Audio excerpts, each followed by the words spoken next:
This time I'd like to call the Board of Commissioners monthly meeting to order. And at this time I'll ask you to stand, and we will have the invocation by Commissioner Langley and the pledge by Commissioner Brent. Let us pray. Eternal God, our Father, we are grateful and thankful that you've allowed us to assemble one more time. Grant us your wisdom and your understanding.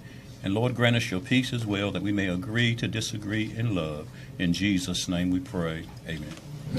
Raise the flag. I pledge allegiance to the flag of the United States of America and to the republic for which it stands, one nation, under God, indivisible, with liberty and justice for all.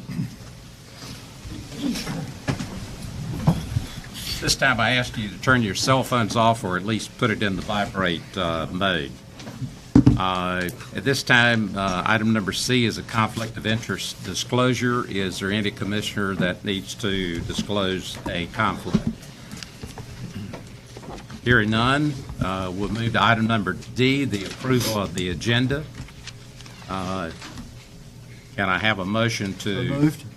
approve? Okay, got a motion. Is there a second? Second. Any discussion? This includes item number 10 that's added to the agenda. Well, we'll approve the items for consent when we get to item number G Okay. as a separate. Okay. Any other questions? All those in favor of the agenda, raise your right hand. That was approved. This time we have the public comment, and the first one is Christina. Remind everyone once again, time limit is 3 minutes.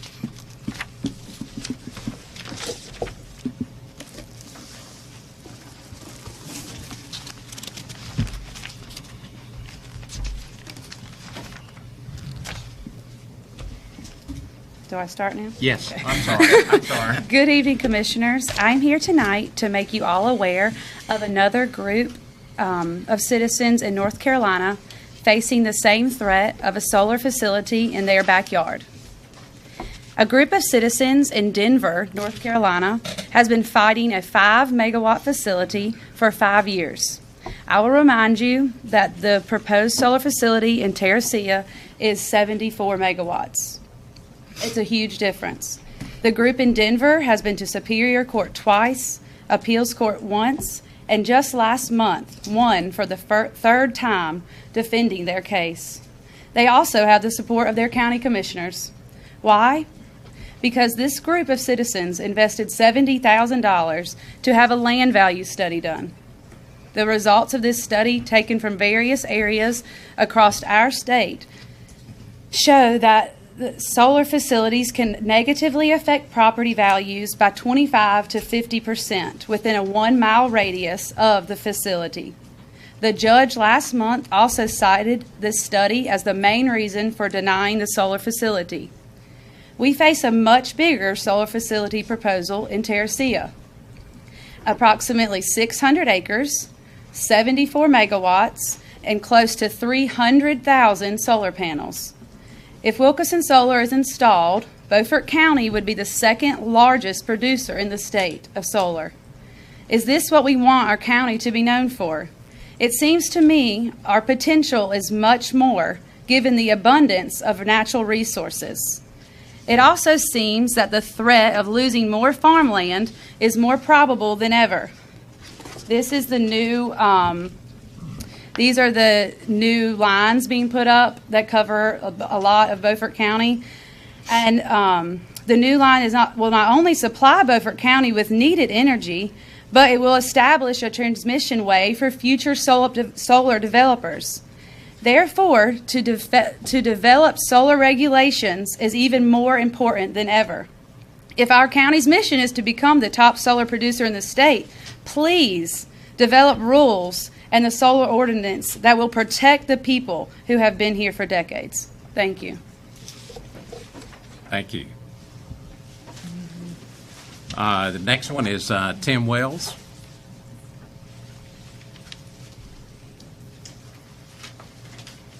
Good evening, Commissioners. I am Tim Wells. I am one of Corey Anderson's uncles, and he was also my friend. This very day, 1 year ago, Corey was transported to the hospital from jail, was diagnosed with dehydration, bilateral pneumonia, and sepsis. He would pass away the next day. We still wait for answers from the sheriff as to why he did not call Corey's emergency contacts. Would this be all right with you if it had been your son? No question answered, and now a year has passed. No call was made until the next day to pick up Corey's belongings. Time is very important. There needs to be an ordinance, and it needs to be now. Who will be the next inmate to die in custody of the sheriff with no call coming? Especially now, since Chief Rose has said they could have called, and we can verify that there has to be an ordinance. We know the deputy that was with Corey called the chief deputy to tell him Corey was being admitted to ICU. We know the chief deputy called the sheriff to inform him, yet there will still be no call to the family from the sheriff. We know on the early morning of the next day, May the 8th, the same protocol was followed when Corey went into respiratory failure and no call came from the sheriff. Why did the sheriff refuse to call or give permission for others to call? We know the deputy posted with Corey calls the chief deputy, who calls the sheriff, and the sheriff again makes the decision not to call. It's that simple. Emergency contacts are to be called when there is an emergency. Otherwise, why have them? It is not complicated and is not a HIPAA violation, as has been pointed out. Both the chief and sheriff know this, and if you really want to know the answer, you can research or contact HIPAA yourself. If I can do it, you can do it. Would you be playing politics protecting the sheriff if this had been your son? Do you agree the family should have been called? Do you think we live in a country that would direct a sheriff not to contact the family? Chief Rose stated they must follow HIPAA. Have any of you looked up HIPAA? If so, you would find calling would not have been a violation. In fact, the act of having emergency contacts gives that permission to call. The only reason not to call would be to hide something or to simply be heartless, incompetent, or both. Some of you put politics over the lives of people here in Beaufort County for whom you're sworn to serve. For the chairman, Mr. Waters, to suggest, well, I have to work with him, speaking of the sheriff, and to later say I have no reason not to believe what the chief tells me. That is not true leadership. That is being blindly led. President Reagan once said, trust but verify. Why are some of you so unwilling to verify, but so eager to blindly trust? Again, Chief Rose has said they could have called, so why didn't he or the sheriff call? Please take time to pass this ordinance now and stop playing politics with people's lives. Thank you. Next one, John Anderson.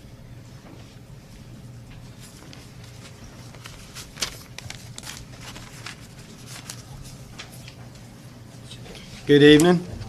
Thank you all as well for the opportunity to speak to you guys tonight and to the ones that are here.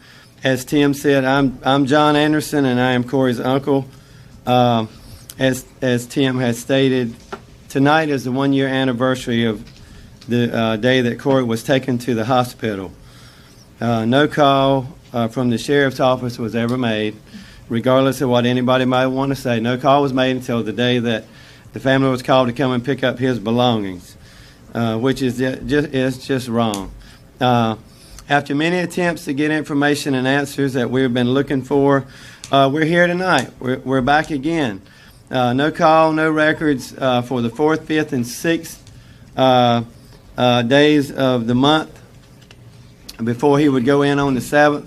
So no call, no records for 3 days before he went to the hospital, and no answers. So if people want to know why we're still here, simply put, that's why we're still here. We're looking for those answers. We've been referred to by as these people, and it's also been said by Commissioner Buzzio, and I'll state that tonight, you know it as well as I do, that this is all about politics. That was stated in our last meeting by you. And it's not all about politics. If it was all about politics, we'd go about it a whole different way. This is about a life. It's about the life of my nephew, Corey.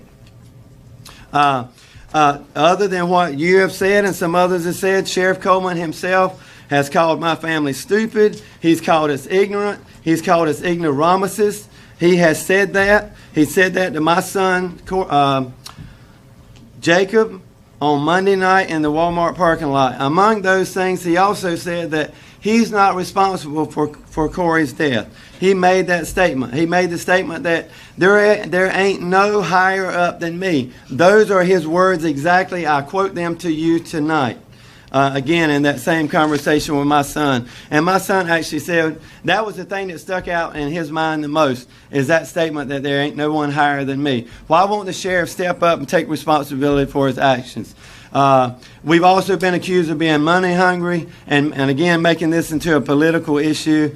It's not about politics and it's not about money. It's about speaking up for Corey, because Corey can't speak up for himself. That's why I'm here tonight. That's why I'm going to continue to come back. That's why I'm going to continue to look for answers, and I'm going to keep on until I find those answers. It's about the life of Corey, who was 35 years old when he died in the custody of the sheriff. To you as commissioners, this is what I say to you tonight. As Tim has said earlier, it's time for you guys to act. I know that there's going to be on the agenda tonight the ordinance to pass that family members or emergency contacts are called when someone goes into the hospital. Now, 4 of you guys have already voted for a resolution.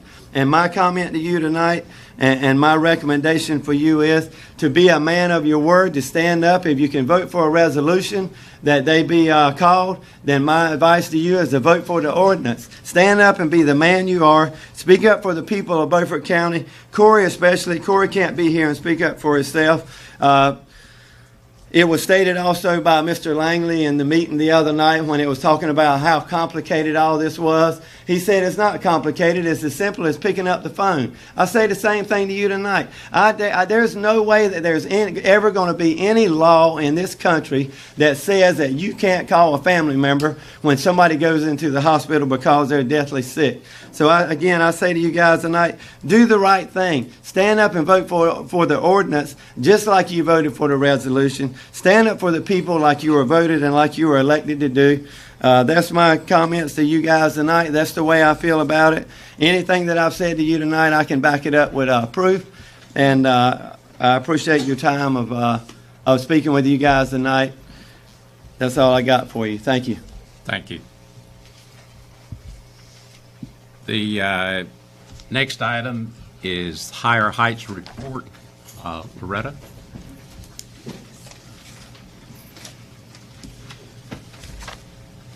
Good afternoon. My name is Loretta Abbotson, and I am the Executive Director and founder of Higher Heights Human Services. And I know you commissioners are aware of the Highland properties, and those are the properties I'm referring to tonight. And we're requesting the Board of Commissioners to assign the deed of 1735 and 1755 to Higher Heights Human Services Incorporated. The signing would be subject to Higher Heights continuing to offer public service for the purpose. If Higher Heights ceases to use the properties for that specific purpose, the properties will convert back to the county. If approved, Higher Heights will remain in possession of the properties as long as it is used for the activities related to the nonprofit. So earlier today, I sent to you packets on the progress we made on the houses, and you can see we have done a lot of work on the houses that we're very proud of. First, I want to talk about House 1. If you look on the back page of your first packet, I'm going to talk a little bit about House 1. On House 1, the roof has been replaced with a new one. All shrubbery has been removed and cut away from the home. New doors and new windows have been added. New flooring was installed. All HVAC installation has been replaced. All leaks have been repaired. Mold was removed. The entire house was primed and painted. Extensive professional cleaning has been done and maintained. The home has been utilized for an office for the last 4 years. Monthly board meetings have been held at the home. So if you can see in that first packet the way the house used to look when we obtained ownership of it and the way the house looks now, you can tell that we've been working very hard on the house. On House 2, and House 2 originally was going to be the original site of the maternity home, but we kind of rearranged it. We're going to start with House 1 because House 2 is so much bigger and it requires so much work that we're going to start our project in House 1. So what we've done so far in House 2, a new roof has been added. Mold has been removed. All windows are in place, all new windows. Old flooring has been removed. The inside of the home has been totally cleaned. Lights are on and have been maintained. The organization hosted a cleanup day where all debris was removed. So if you can see the way we received House 2 and the end result of House 2, you can see also in House 2 we've been working very hard on that. On the outside of the grounds, when we received the property, the grounds were overgrown. You couldn't see the doors. It had not been maintained. It was just basically the front was mowed. So what we've done outside is grass has been maintained. Property has been bulldozed, meaning all the shrubbery, all the overgrowth has been knocked down. Trees have been removed. We removed trees that was a danger to the house. If a hurricane came, the tree would have fell on the house, so we removed those trees. Old building structures that were infested with termites were removed. There were structures behind the house that's been sitting there a number of years, and they were infested with termites, so they were removed. A new driveway was added, and as you can see in the pictures, a new driveway was added just this December. If granted the home under the revert clause, in the next few months, a kitchen, a bathroom, closets, and other minor details will be in place. Our plans to begin with a smaller house and migrate our way over to the larger home. We are in talks with a construction company out of Greenville to assist with this project and cost.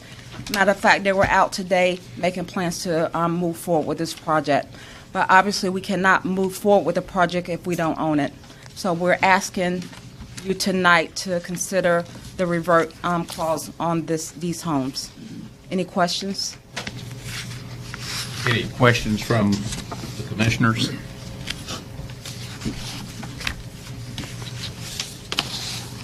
What is the status of our lease? Was it extended the second time? The one in the book here, the extension was for 3 years.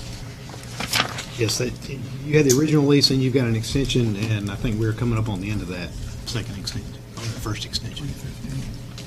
Well, this one says 2015, so we've technically gone beyond that. Be 3 years, it'll be expire in 2018. If it's dated 2015, that's Well, my. the one in the book says it expires on March 31, 2015. There are two in the book.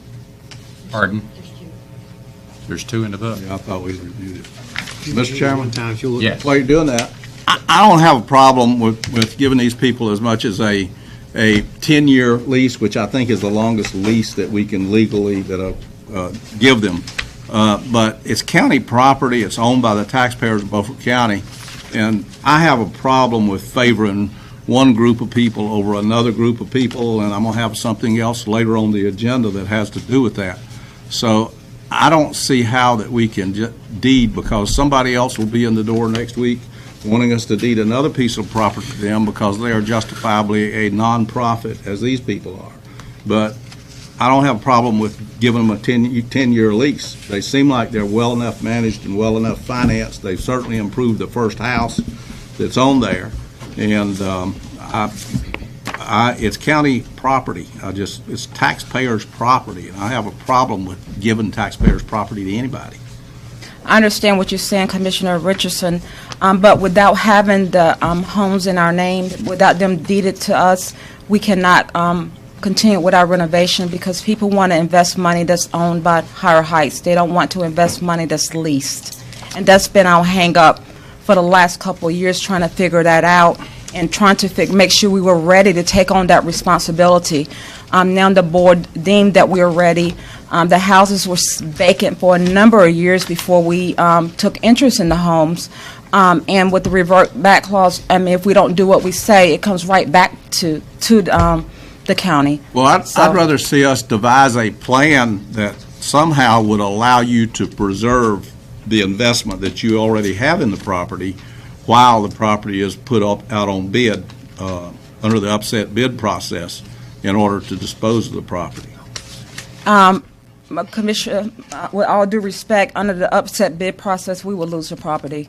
We are not in the position to go through with an upset bid. We are a nonprofit. We've been in operation almost 10 years, and we don't have that type of money to go through with that process. And I understand how you're feeling and where you're going with this, but as been working in this field for a long time, we don't have deep pockets. We don't have people giving us tons of money. We are a nonprofit that's truly grassroots. So if you go through that process, then we will lose both the properties, and we will lose all the investment that we put in there. You didn't hear the first part of what I said. Find a way to preserve the investment that you've already made in the property while the property goes on an upset bid process. And I think that we should think about that and see what the possibilities of making something like that work are before we deed the property, because I can't vote for deeding county property to anybody. I can vote for selling it, I can vote for all kinds of other things, but we're actually gifting a piece of property. And I'm very sympathetic to what y'all do. Your purpose, why you're doing this is great, no problem. But what do I do as a county commissioner when another person comes to me and wants a piece of county property, and he says, well, you gave them that, why can't you give me this? That's where I am with it. But I think we should think about this and see if we can't devise a method. I got a question. Mr. Chairman. Yes, I'm sorry. Mr. Booth? Ms. Evans, what's the project that you're working on? What's the total cost of the renovation and everything that you're going to invest in this? We're going to invest probably at least $50,000 in House 1. That's with labor, amateurs, and donations. So at least $50,000 that we will invest out of our own pocket. And what would be the investment in House 2?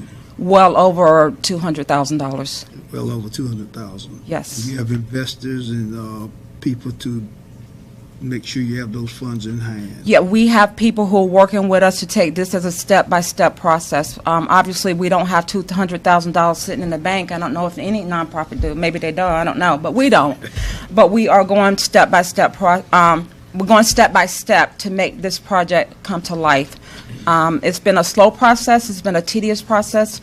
But I believe we're at the point now we have to make some tough decisions. Is it possible that you could do what you need to do with a 10-year lease, or is it not possible? Well, our grantors they're saying to us, and we can be joint owners with the county, but we have to be on the deed. That's what they're saying, and that's probably with any property that someone wants to renovate. You know, you have to own it. Are you looking at getting a mortgage? Is that why you're saying you No, have to own it? absolutely not. They want to know they're investing their money in something that's not going to go back to the homeowner. Okay. Mr. Brand? I didn't understand. You said that as long as you do not own the property, you can apply for grants to help you with Right. For the particular grants that we need is structural construction grants. They won't allow us to have the grants unless we own the property. They're not going to invest their money into someone else's property. So that's the brick wall we've been running into. You know, we can explain to them we've been having this lease, and the county's been working with us. We've been doing all that, and with all that, we've been making small progress. But now we're ready to make big steps, and only way we can make big steps is taking ownership of the properties. Why can't the grants be applied for in the county's name and us lease it to you?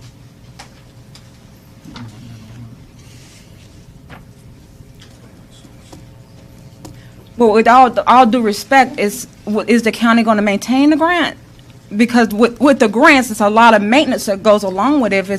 If it's maintained to the county, that means the county has to take care of the grant and maintain the grant. Well, so I'm a little confused. It depends on the contract. Those are all the terms that would be set out in a contract if we were to do something like that. There are plenty of leases that are, what are they called, triple net leases or something, where somebody does all the upkeep, somebody else owns the property, but somebody else does all the maintenance, upkeep, pays the taxes. That's what we have been doing. Does all of those things, yeah. And that's what we have been doing under a lease. Like I said, I presented you with all the information that I have, and I presented you with the board's request, not just my request, but the board's request, and I would hope that you would consider our request. Commissioner I have a Buzzio. Brian or David, I don't know, and I don't know if you can answer the question now, it just doesn't make sense. Is it possible, I'm just thinking out loud, if we have to set up a criteria process when we have a lease such as this, after the lease, if they show that they've put so much money into the property, we could then give it to them? Because could that be a criteria? Like she's telling us, and I have no reason to doubt, that they put almost $250,000, $250,000 into these two pieces of property.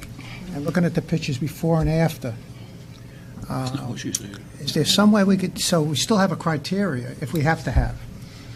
Commissioner Buzzio, I'm not aware of a mechanism, I mean, the statutes require certain mechanisms by which you dispose of property.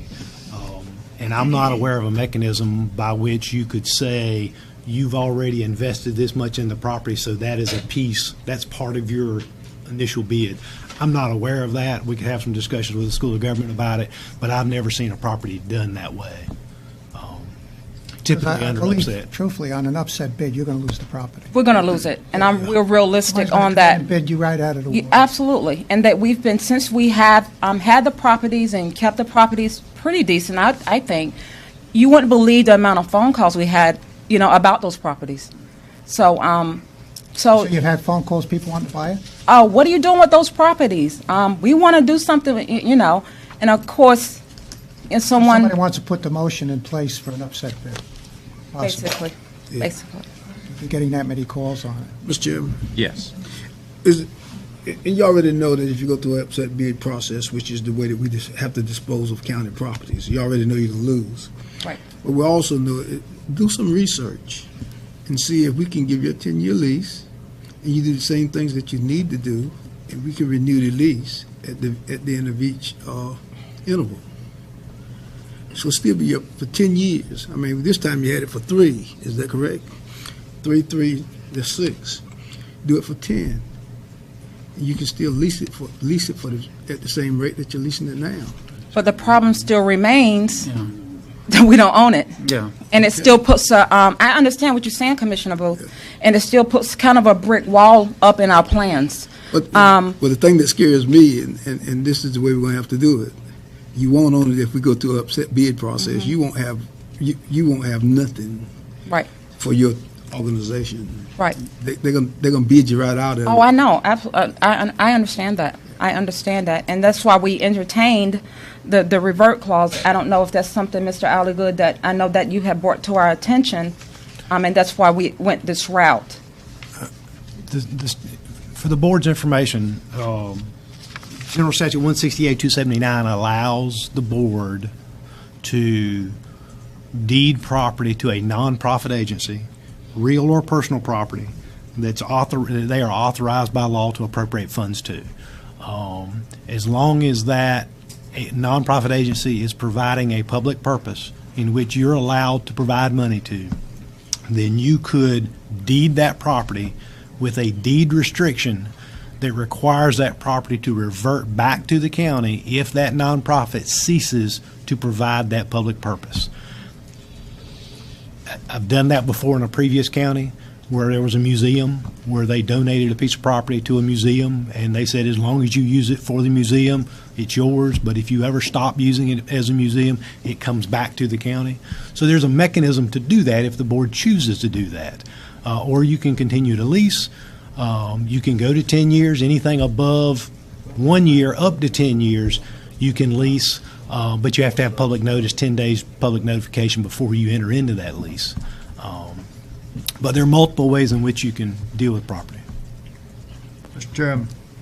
I got 2. Go first. Okay. Yeah, what Brian is saying, if you take down close to Pamlico Plantation, the Boy Scout camp down there, if the Boy Scouts were to turn that loose, then it goes back. I mean, they can't sell it, do any of that. So it's the same thing here. They're a catch-22. Them leasing it, they have nothing. And then when we give them, again, and that's what the banks are concerned about. If we give you a deed, we got to give you a deed with a clear title insurance, the whole background check and everything, so that you physically own something, so they're going to borrow money against it, so they got something they can go back on. I definitely So really, understand it's unfortunate, it's a catch-22. It's a shame y'all have done all that work and it not be yours, but the lease is, I mean, y'all have done a tremendous amount of cleanup and everything else, but the banks are not, as you said, they're not going to lend you money on the lease. Well, we don't want to And buy, you don't want we to. don't want to borrow money. This is not the purpose of this meeting, not at all to borrow money. You know, So it belongs to the nonprofit, it doesn't belong to me. So we're not trying to borrow money to start anything. We're trying to attain ownership so we can move further in our project. Commissioner Langley? I was just going to remind everybody, it's not for a decision tonight, it's just for a presentation. Oh, great. You, It's And not you- for a decision, Oh. it's simply for presentation. in your comments, you talked about future construction being $250,000. What's the estimate on the dollar amount that you've invested already in the property? Probably at least $100,000. And Probably that's at all least. primarily been where your office, in the office area, Both houses. both houses? Both houses, because to maintain House 2, which is a big house in the back, it was mold, and the roof was leaking. So we had to go ahead and replace those, and we had to go ahead and replace all the windows. So we did what we needed to do to preserve the properties until we can get in there and actually do what we need to do. But the people who want to help us are just really concerned about us not owning it. And that's something I really would like you guys to consider and think about. It's for Beaufort County. You know, I think we've done a good job in representing Beaufort County with these properties, considering the manner in which we received them. So, Mr. Chairman, I'd like to ask after Gary. Yes. I just Gary. want to mention that I like that idea of Brian. I've heard of that before, and we have done that in Beaufort County before. But I would want to see a list of all the services that you provide and will provide once everything's operational. absolutely. I can give you current and proposed. Well, what I'd like to hear is tell us now what you're doing, what your goal is, and what you're trying to do. Well, our goal is to open a maternity home. And that was the goal from when we met from day one. So we have the Healthy Outcomes Program. Higher Heights is a program that works with pregnant and parenting teens. So one part of the program is the Healthy Outcomes Program, where we work in the schools to provide case management services to pregnant and parenting teens. This year we have served 40 girls.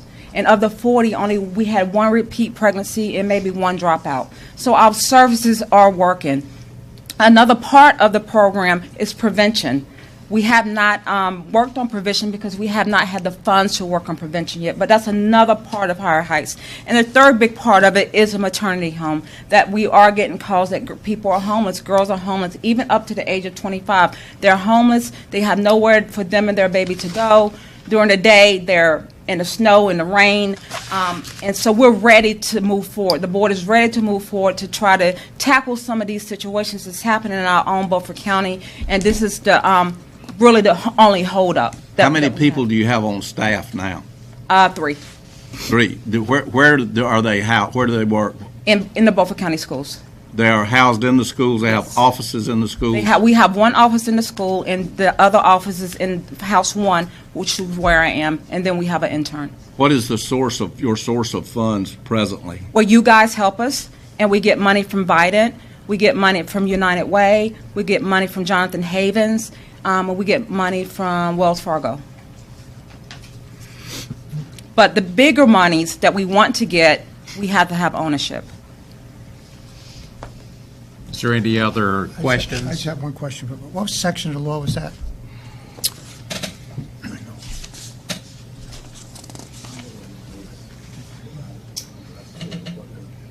It's 168, 279. 168 what? 160A, 279. Okay. Thank you. If there's no other questions, we thank you. Thank you so much. Mr. Chairman, just for clarification on the board, the current lease agreement, there was an extension for 3 years. That was April 1st of this year, but in that extension, it talks about the same understanding in the previous one. So in that, it says that any holding over after the expiration of the term shall be construed tenancy from month to month. So they're currently in a month-to-month lease and can continue in that as long as you so want to do that, but you have to give them at least 60 days notice once that occurs. So I guess from our perspective, from a staff's perspective, if you want this to come back, we need to know which way you want to do that. So. Well, I'd like for it to come back next month myself. I think we may be able to get somewhere before we agree to do what they want to do. Mr. Richards, are you talking about come back with the month or come back with her proposal? No, I think the commissioners need to bring it up at the next meeting. We need to decide on this at the next Okay, meeting. so you want to decide on whether to do month to month or decide on her proposal? What you're Yeah, saying? right, that's right, yeah. No, Commissioner Booth, you're currently in a month-to-month. The original lease allows it to, once you come outside the term, it becomes a month-to-month. Okay. So they're okay. Okay. Lease-wise. So on the agenda next month would be for decision. Depends upon, and we would need to know a direction from the board in which you want to go. Well, I'd like to make the decision next month myself, get this over with. Yep, me too. Which way do you want to go? Oh, you mean which way we want to go? Well, we need to look at the statute that I've bent my position from what I've heard in here. I'm at the moment, I'm willing to support the statute The that you, nonprofit right, statute. to do the deeding of this, but, you know, I want to talk about it some more before we do it. I've crossed over the line. Well, I really appreciate that. So we'll take action on the deeding of the property at the next month. Yeah, There's that's some. right. So would there be, Notice my question requirements is, we would have there to be make. some type of discussion between now and next month? So I'll kind of. There'll be a lot of discussion because, you know, the deed is going to have to state, I'm sure Attorney Francisco will tell you the services that you're going to provide, and they're going to have to be well-defined in case you don't provide those services so we can take the property back. Absolutely, not a problem. And you're saying there's a public notice of 10 days? There is some public notice that's required, so we would need to make sure we had that ahead of time. Thank you very much. Thank you, appreciate it. Okay, item number 2 under presentation is Jennifer, North Carolina Department of Labor Workforce Safety Awards. Hi, everybody.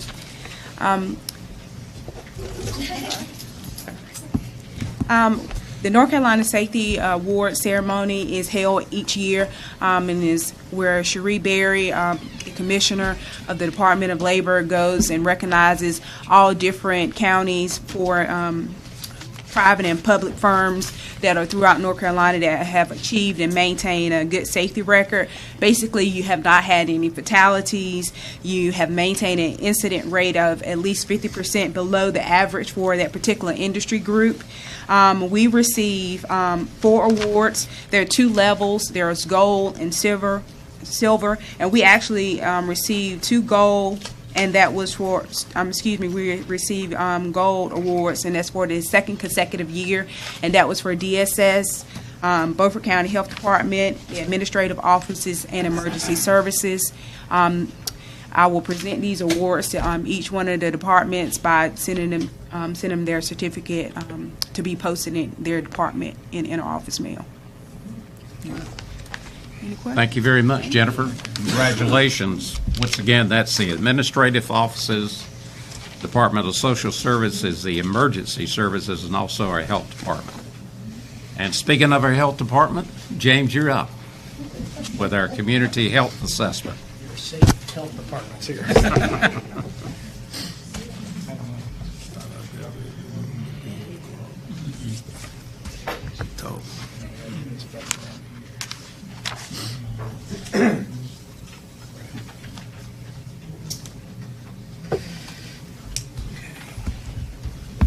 All right. Mr. Chairman, Commissioners, glad to be here to talk to y'all today about the community health assessment. I'm going to talk about the process for this year. About this time next year, we'll come together and we'll talk about the results and the data that comes from this community health assessment. Here's a picture of our present community health assessment. We've got a hard copy here as well. But a lot of times people want to know what a community health assessment is, and I kind of use analogy sometimes to figure these things out.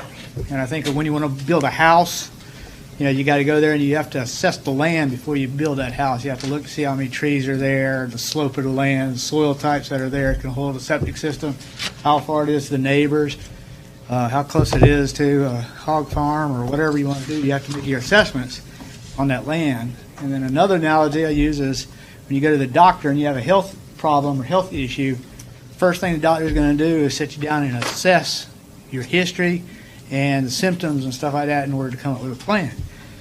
So this is the same thing. It's just that what we're looking at is the community as a whole to try to determine where we're at as a county. So we take this information and we identify issues in the county, and we look at what's in place in the county, the resources that are already available, and the difference between that is our needs, our gaps that we have. And then we use that information in order to make plans, and then we want to implement strategies to address the issues in our county. And then lastly, this also serves as a basis to evaluate the trends that are occurring in our county, and when we do some kind of implementation, if we can make an impact on what's going on in the county. So it does take everybody in the county, the whole community, to get involved. The health departments, all health departments in North Carolina, and nonprofit hospitals are required to do community health assessments. And so, even if it wasn't required by law, it would be the right thing for us to do in order to do what I said earlier about assessing the community to see what problems there are. So we have joined with Vidant to do the community health assessment, and we asked for help from a lot of partners in the community. We partner with a lot of organizations to try to get the request for the assessment to come back into us, and then we asked for the people of the community, the county, to please fill out the surveys and stuff. I'm going to talk a little bit about that in a minute. But we need the community, the population as a whole to try to, not as a whole, but as a good sample size, so as many people as we can to come in and fill this form out for us. So we are scheduled to do a community health assessment every 3 years. And it's important in between those 3 years for us to look at where we were and where we want to go, and then all the strategies that we implemented on the way. So the between years for the community health assessment, that's when we do the SOTS report, which is the status of the county's health. And y'all have seen those a couple times over the last couple of years, where we talk about the strategies that we implemented from the last community health assessment. So after we do the community health assessment, we will come up with you and then follow up with more SOTS reports. So the community health assessment is made up of some different sources of information. One is the community health survey, and I'm going to talk a little bit more about the survey next, but that's important for primary data, because this is where we ask you the information and you give us back the answers to where you stand on certain issues that we've identified. We also have focus group input, and speaking of the community health assessment, Janelle Lewis back here, she's our health educator. She's the one, my point of contact for the community health assessment, and she's going to be conducting focus groups throughout the county. And when we do that, the community will be invited to come in and they'll discuss issues that they have in the county when it relates to health or other determinants of safety and issues that you might have. We also have some resource guides that we'll implement into there. These are usually guides that have suggested standards. A good example would be Healthy 2020, so it tells you what level you should be at any one time to be in a healthy state. We also have other surveys that we look at. A good example is the behavior risk factors surveillance, which the CDC does, and that data also goes into the community health assessment. And lastly, we have secondary data, which like the Center of State Statistics and the U.S. Census Bureau, education system, they all have data that gets put into that one community health assessment. So when we're all done, all this information that we're talking about is going to be in one guide, similar to what we did in 2014. This is going to be a little bit different because this year we joined with the Foundation for Public Health Innovations and with ECU and with other counties and hospitals in the area. So this shows you all the counties that are going to be involved in this regional effort. So you can see we're covering quite a few, 32 counties in all is what we're going to be covering. What this does is allows us to compare the data better with our communities, or counties next to us. And then it also allows counties next to us that have the same issues to join together to address any common issues that come up. Good example is the opioid issue that we have right now. We've joined with MTW and Hyde County to make a regional effort to address that, and I think we're safe to say we got some funds for that to come in and help us a little bit. That's just one example of how doing something in a regional capacity helps. The good thing is that we'll be able to look at all the region, but we'll also have Beaufort County data. So we'll be able to just to pull out Beaufort County and look at the issues that we have in our county. In order to do this, we worked with the regional group to hire a private technical-led business processing company that was called Conduit to do the survey and compilation of the community health assessment. Conduit used to be a company of Xerox. It was part of Xerox at one time, but they broke apart, and they got like 93,000 employees, so they're a pretty big company out there. And what they're going to bring to this for us is going to be the experience for analyzing and looking at data, and they're also able to take all those data sources I showed you and update it. So it's not going to be updated every 3 years like we do right now. They'll be able to update it when it comes from that source. So it could be monthly that it's updated. And so it'll be much more accurate and more reliable for the time period. All for less money than we spent on the last one, by the way. That's a good thing to hear, right? That's what another thing about regionalization helps with that. So this is the first page of the survey, and if you go to our website, you can link to it, and I think that's probably the best way to get it. We're also sending it out to different groups, so y'all might have received it already from somebody else.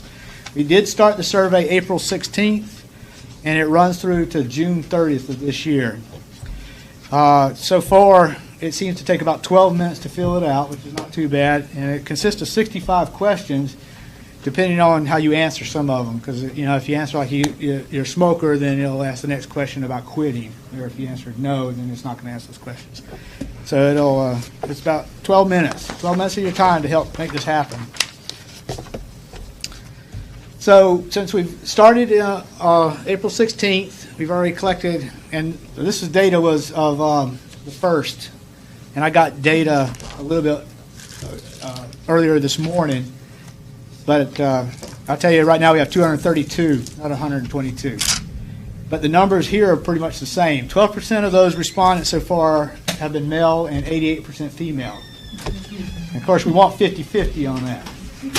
Yeah, 87% white and 12% black, 1% other. And our goal is 72% white, 26% black, and 2% other, because that reflects the population that we have. In statistics, it's very important that your samples represent the different demographics. So what does that mean? That means that really, if you're men, we need you to fill these out. If you're a minority, black or Hispanic, we need you to fill it out. That doesn't mean that other people shouldn't fill it out. Everybody should fill it out. We just need to make sure that we get the minorities and males to fill these out. And also, the young people don't seem to fill it out either. So if you're young, fill it out also, please.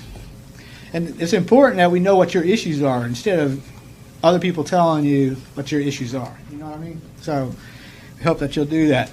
So what we're looking for are different indicators of health. So we may be interested in something like infant health, how babies are. So it's a matter of not just the outcome on how many babies are dying in our county, but how many of them are born with contributing factors such as low birth weight or premature or teenage pregnancies. And then there's also risk factors such as the birth weight issues. So all these are going to be indicators that will show up in our community health assessment. And not like this, where it's a hard paper. We'll still get the hard book, but you have to go download this off the computer site right now if you want any of this information. And that's nice, it's good information, but the website that we're going to have designed is going to be so much better and easier for people to use. So I just wanted to run through some of the things. So all those indicators I was telling you about, total indicators are about 232 indicators are going to be collected from here. And I've also mentioned all this data here is from a couple different sites. Orange County, California is one site I have as examples, and this is Lenoir County because they've been using Conduit for a few years. But you can see, just line up the indicators, you can see where you stand on all the indicators at one time. So this is a good overview picture that we'll be able to look at the county, and we'll use this to help prioritize the issues that we want to address in the health department and other agencies within the county. So I can go to my dashboard here, and I can look at something that I'm interested in. For example, here I'm trying to look at cancer. So I go to the dashboard, I look up cancer mortality rates, and I'll get something that looks like this. This is age-adjusted death rate due to cancer, and I'll be able to determine the trends going down. I'll be able to see how it compares to other counties in our state. I'll also be able to look at how it compares to the last community health assessment, all with a real quick visual. So that's very helpful for anybody to look at. What we haven't been able to do in the past, but we can do now, is we'll be able to do maps based off of zip code with that data as well. So now we can determine from zip codes where the higher concentration of, in this case, cancer death rates are occurring. So that also is going to become very helpful for us to use. So I could also be interested in stratifying it and just looking at older populations. So instead of looking at cancer death rates in younger folks, I could just look at cancer death rates in those 65 and older. So again, much easier for us to do than we have in the past. I might be interested in other variables or topics. So you can see down at the very bottom, I could be interested in health, economics, education, the environment, government policies, public safety, any of those. And so when I go to those tabs, then I see here I chose health. As a health director, I guess I would pick that one, right? And you can see all the indicators will be lined up there, so I can click on that and get a list of all the indicators. Or I can go to the next tab and look at promising practices. And what this does is allow me to look at what strategies have already been implemented throughout the whole country and its impact on health. And then the next tab over, I didn't give an example of it, but the next tab over shows funding opportunities. So this will give me a list of grants and programs out there who want to fund for that health problem. And so if you're looking at something you're interested in, something, you hit that button, and then you'll say, well, look,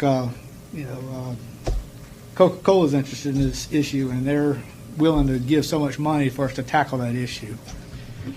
And then lastly, you'll see reports, which are various reports to talk about the health issue that you were interested in. And then lastly, there's going to be a resource guide put on the website. And this will list all the resource guides that we want to put up there, as well as national reports that show where to go for addressing these issues that we're talking about. So I'm pretty excited about all this information because that's a lot of stuff that we did not have available in the past that's coming forward. And so I hope my enthusiasm encourages everybody to fill out the survey. And that's all I really have right now. Mr. Evans? Did you say that is information is available now to go online and fill it out? The survey is online right now, yes, and it'll be on until June 30th. Okay. And then the dashboard or the web stuff, they may actually have that up and running by October, even though the hard copy may not be completed until March of the following year. Anyone else?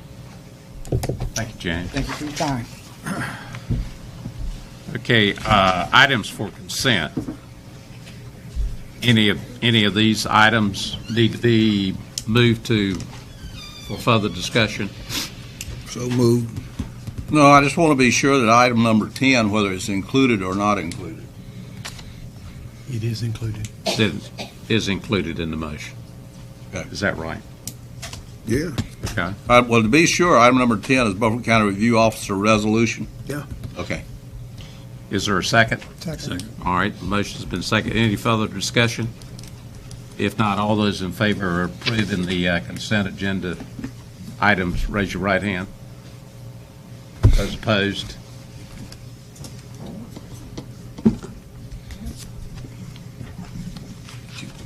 Yeah, I voted against it. Okay. I always vote against the If I consent look this agenda. way, your hand was down when I. No, I had my hand up. I'm sorry. Okay. I'm against. I always vote against it. All right, Consent agenda. we're down to Section H, items for discussion. Solar energy facilities and their impact. Mr. Howell and Mr. Westcott. Can I close this? Can I close this computer? Yes.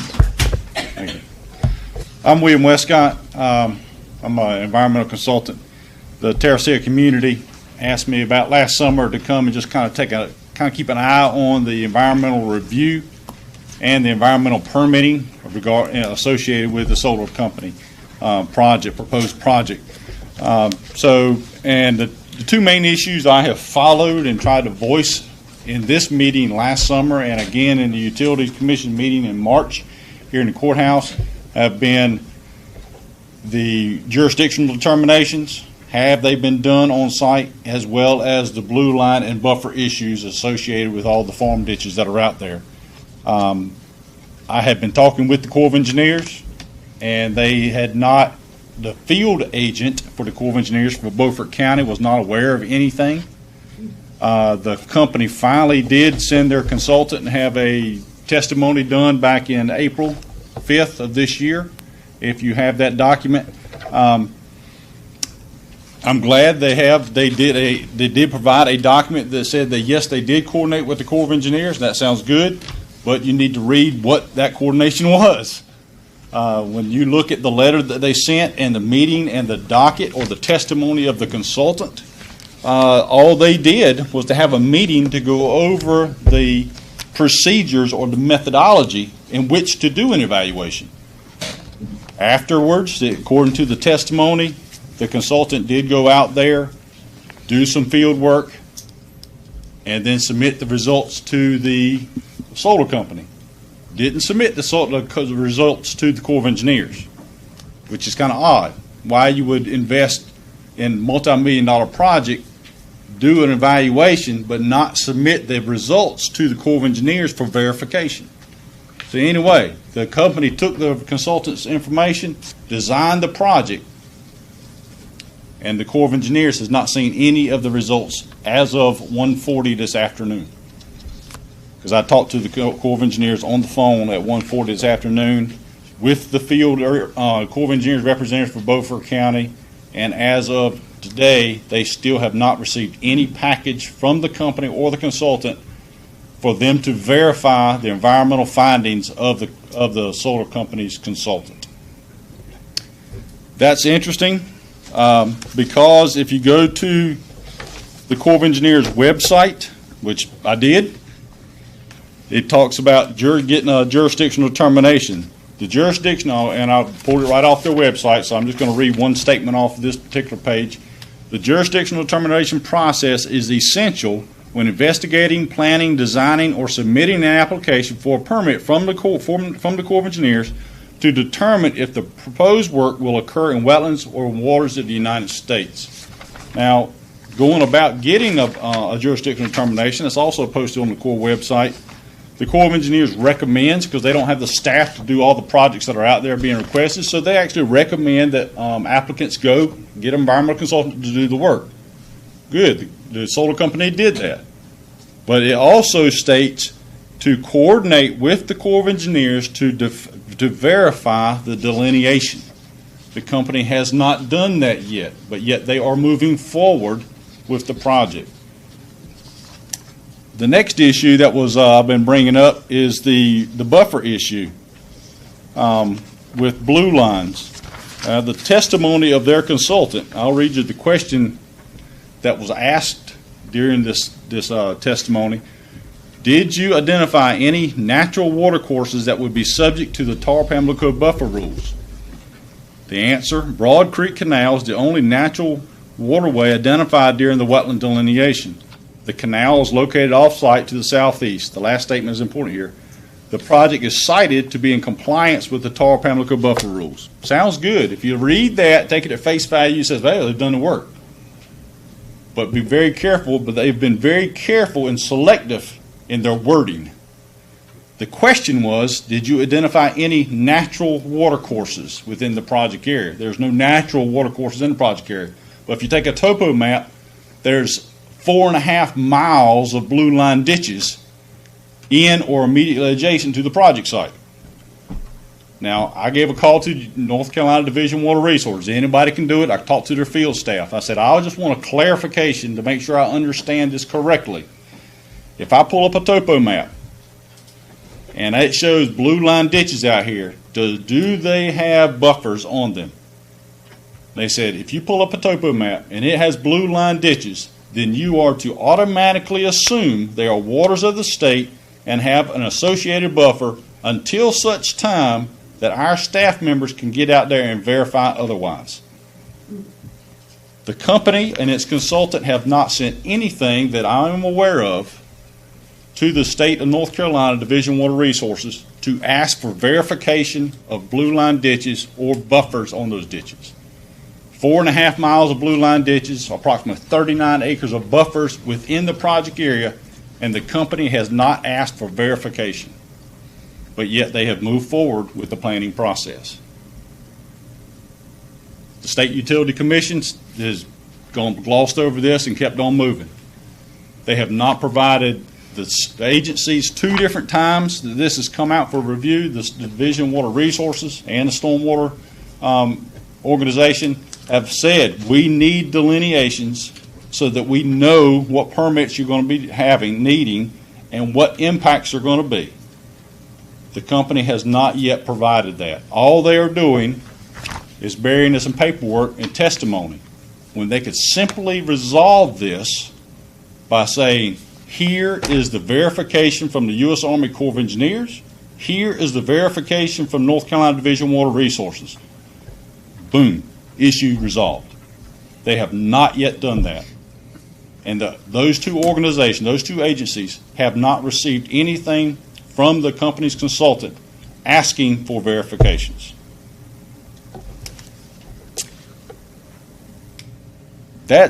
I've been in this business a long time. I'm not sure if all y'all know my background. 23 years in environmental assessment and wetland and permitting. 7 years with the state, 12.5 years with the Corps of Engineers, 3 years as a private consultant. I'm not new to this process. I know the process. I know the procedures. This company is being very evasive in sharing information, and I don't know why.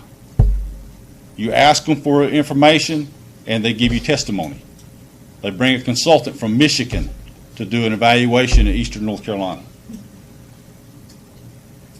I would be very careful. I'm asking and requesting that y'all be very careful in what type of comments and what type of permitting that y'all do associated with this particular project, and watch this process very carefully.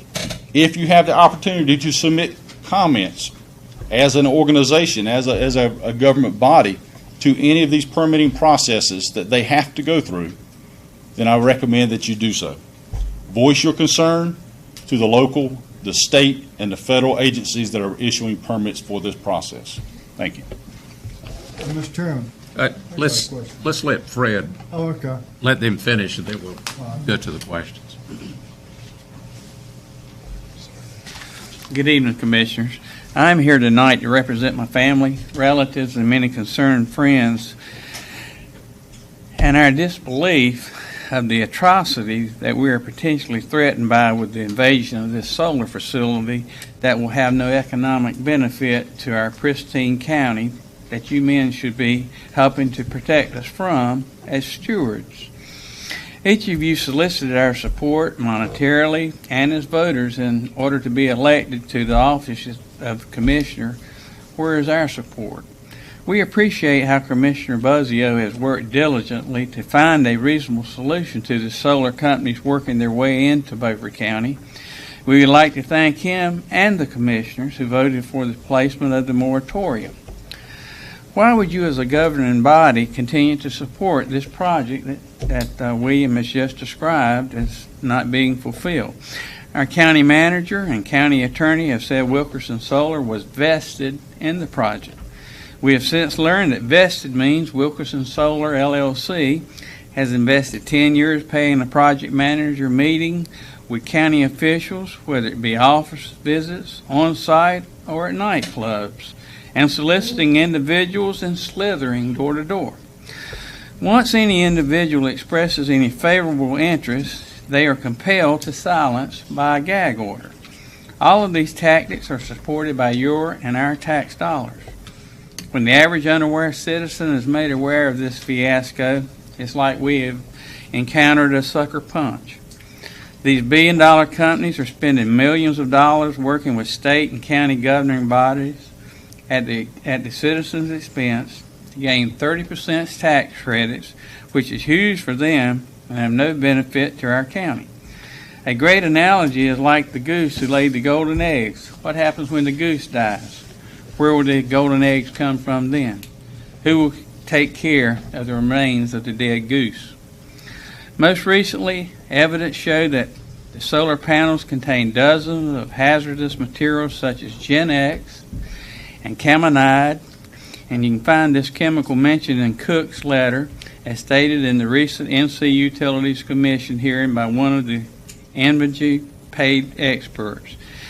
Why isn't there more concern over the well waters in the community and the possible contamination? Will the water we drink, bathe in, fish in, and our recreational waters eventually become as carcinogenic and contaminated as the water at New River and Camp Lejeune in Jacksonville and causing other eternal health issues? Does the county have a bond to guarantee cleanup of these panels, the encroachment of water onto other farmland, and well and waterway contamination? Myself, my family, my friends, and neighbors have many concerns regarding Wilkerson Solar. As citizens and voters, under your watchfulness, we would like answers to some of these questions. Why isn't the county concerned about the significant tax loss that the solar facility will create versus farmland tax value?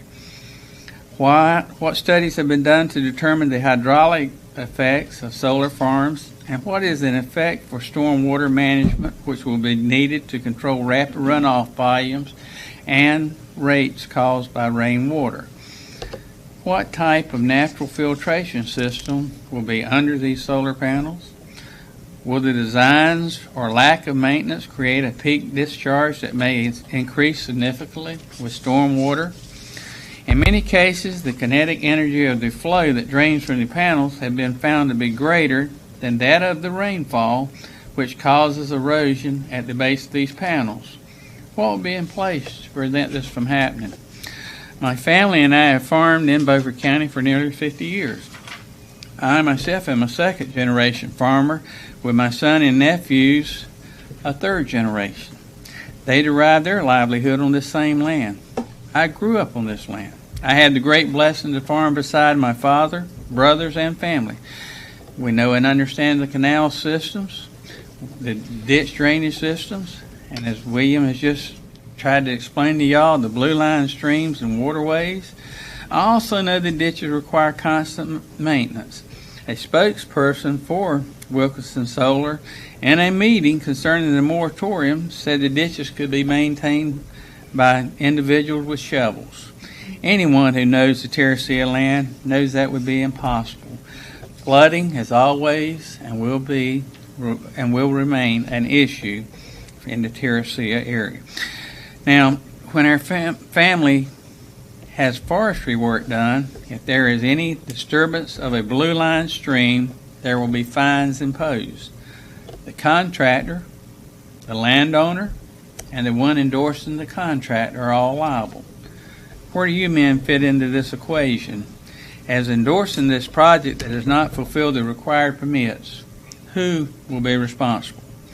There have been many passive answers given by Wilkerson Solar to our questions.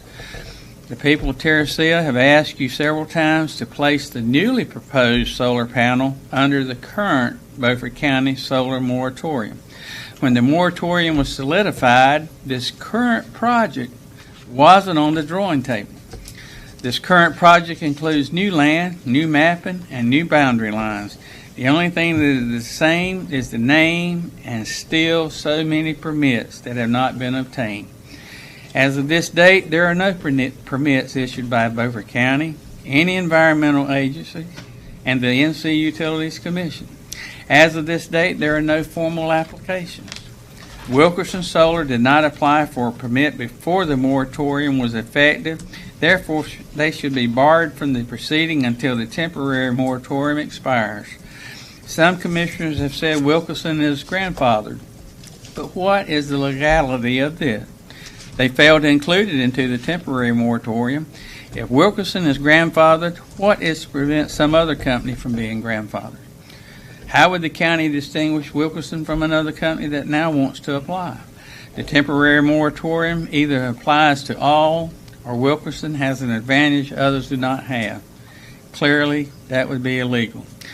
The temporary moratorium must be strictly construed and taken at face value. The temporary moratorium says nothing about exemptions except those where a permit has been applied for. Notice of intent, vested interest, land deals, and leases are not specifically listed. The issue then becomes how the temporary moratorium is to be interpreted. We argue that it carries the weight of law and it is to be strictly construed. Thus, any grandfathering must be based on the requirements of the wording of the temporary moratorium, not what was said by someone. Unless a temporary moratorium specifically grants the power to make an exception, then Beaufort County has no lawful authority to make an exception for Wilkerson, no matter what anyone said. We also asked for a letter to be written to the North Carolina Utilities Commission requesting that they deny the Wilkerson Solar LLC permit. Terracea. Why are the people of Beaufort County expected to give up our farmland and communities to supply power to other states? No benefits, just detriments. North Carolina was required to do 4.5 or produce 4.5% green energy. We're already at 6.25%. Thank you very much. Fred, will you and William get up there? I have a question for William. I went out and I sat on a committee with Commissioner Buzzio, and I went out and spoke with Army Corps of Engineers and discussed some of the same things that you have told us tonight. And they haven't made any further progress now than what they had back then. So that's been 5 months ago. But the supervisor out at the Corps of Engineers said that the Corps of Engineers does not recognize blue line ditches. True, that's a state, but they still have to make a decision, a jurisdictional determination if they are waters of the United States. So you got two laws, you got two organizations. Blue lines are the state of North Carolina Division of Water Resources, waters of the state and the associated buffers. Corps of Engineers, federal agency, does not do river buffers. That's the state of North Carolina. The Corps of Engineers, if you read the testimony of the consultant, they're always talking about wetland delineations. A wetland is only one small category of waters of the U.S. A jurisdictional determination should include wetlands, waters of the U.S., which can either be natural or man-made ditches. All of those ditches out there have to be evaluated and have to be verified by the Corps of Engineers. Are they jurisdictional waters, period? And then if they are, then it potentially could take a permit to impact waters of the United States. Where did you get that report? They sent it to me. Who sent this to me? Oh, the attorney for Terracea actually gave me the link to download this. Okay, that's all I had. Mr. Evans? Make sure I understand. You're saying that Diener or water quality hasn't been out there on the land at all? They have not been, to my knowledge, and when I spoke with the field representative from Division Water Resources, they're not going to go out there unless they've been asked. Right. They have not received a request To go from anyone evaluate. to go and evaluate the blue line ditches. So therefore, when you have a topo map, you have to assume that all of those blue line ditches are jurisdictional until they go out there to determine otherwise. I have a question. Question, I guess, a statement in question. You talk about Gen X and the panels, and a lot of these panels, I think most of them now, a lot of them are coming in from China. And I know they're stockpiling them from articles that I've read because they're afraid of the tariffs. And according to EPA, a number of these panels have fluorochemicals in them, which you mentioned, or Gen X, which can be converted to Gen X, which, according to EPA, both chemicals are very persistent in the environment and the human body when exposure occurs. So when you're talking about 600 acres of panels, I don't know how many panels that is. Tremendous amount. If they are contaminated with fluorochemicals, which can be converted to Gen X, I would think that we stand a good chance of contaminating our water supply, either for fishing or drinking. Right. Would you agree with that? Absolutely. I mean, you look at the insignia on the flag behind you, it's got agriculture. It doesn't have a thing about solar panels. And I think DuPont has been fined for contaminating water supply. Yes, sir. And I think the governor's also concerned about Gen X contaminating water supply throughout the state. Spent quite a bit of money researching it now. Yes, sir. Now, you talk about the blue lines or erosion. What impact could that have if we have erosion of soil coming out of Terracea? Well, you're talking about water quality issues at that point. Turbidity, muddy water, the erosion really is not probably as far as impacting the creek system farther down, that probably most likely may not be any more than what the current practices are right now. So, I mean, but you would need someone that was specialist in stormwater and stormwater runoff for that, and that I wasn't requested to look into that. I know one of the things the committee's been talking about is obtaining from the company the chemical makeup of panels, and it's something we don't have the authority now in the current ordinance, but it's something that we're looking at in the new possible ordinance of requiring some certification. You know, what's the chemicals in them, and are they dangerous? Can they be converted to Gen X? Issues such as that, as we're beginning to look at now.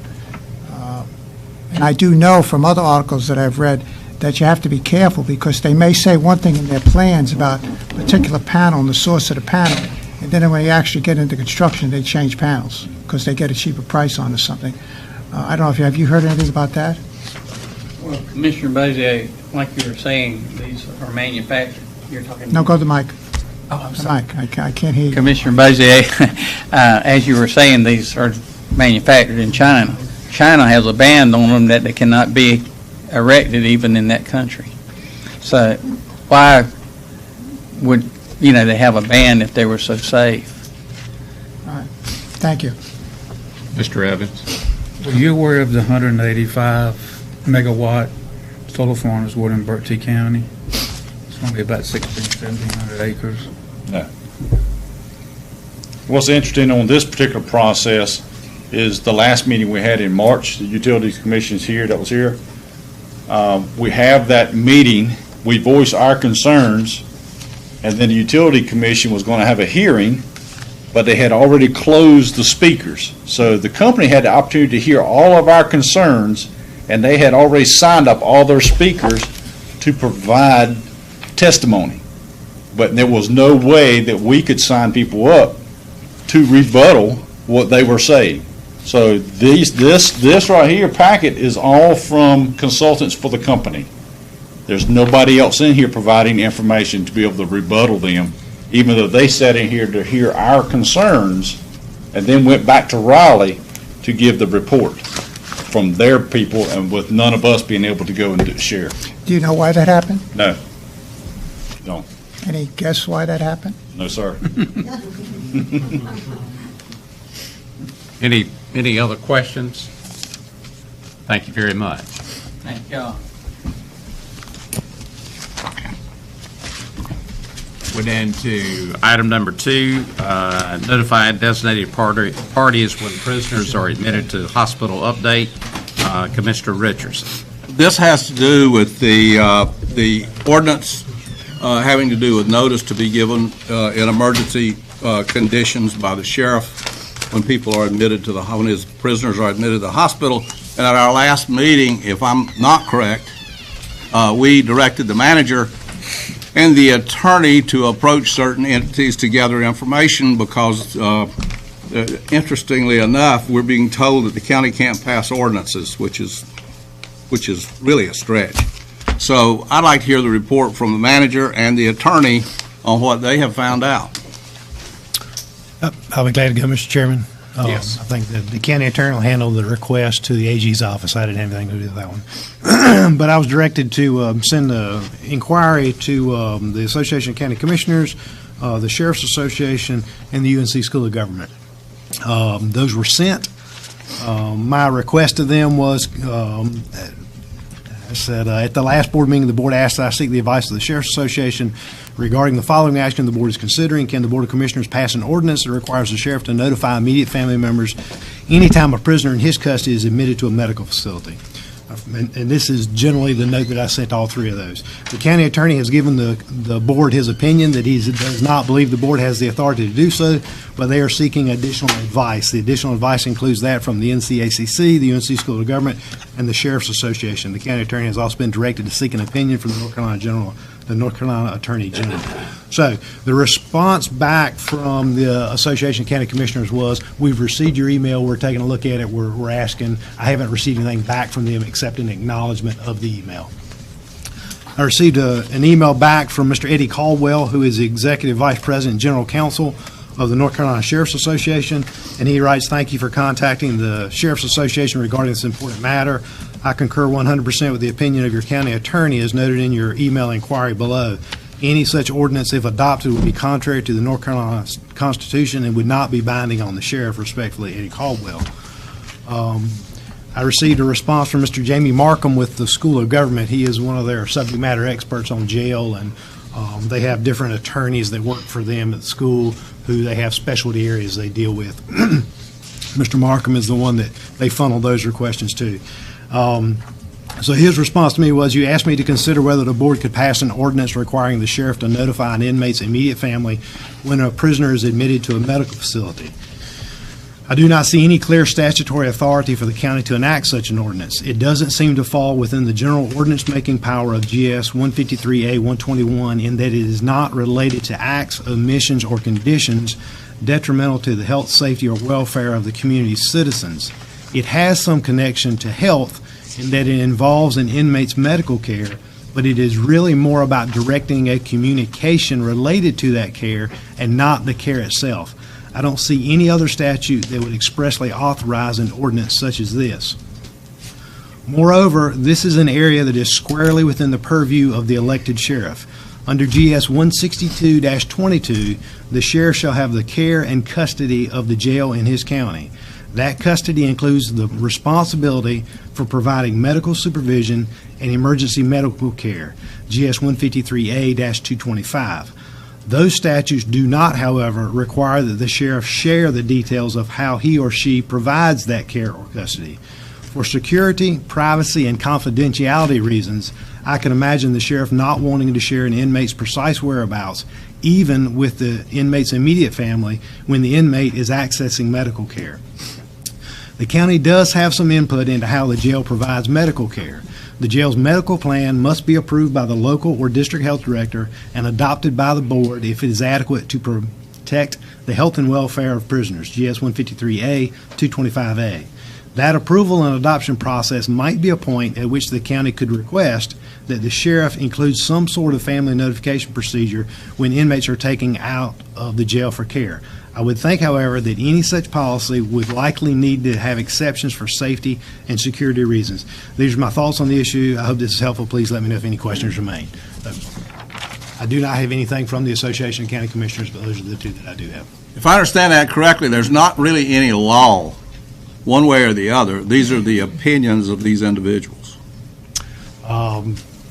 That is what you asked for. You asked for the opinion. Mr. Caldwell, who's general counsel for he gave you his opinion. The attorney's giving you his opinion, and Mr. Markham, who's an attorney with the School of Government, is giving you his opinion. Right. So.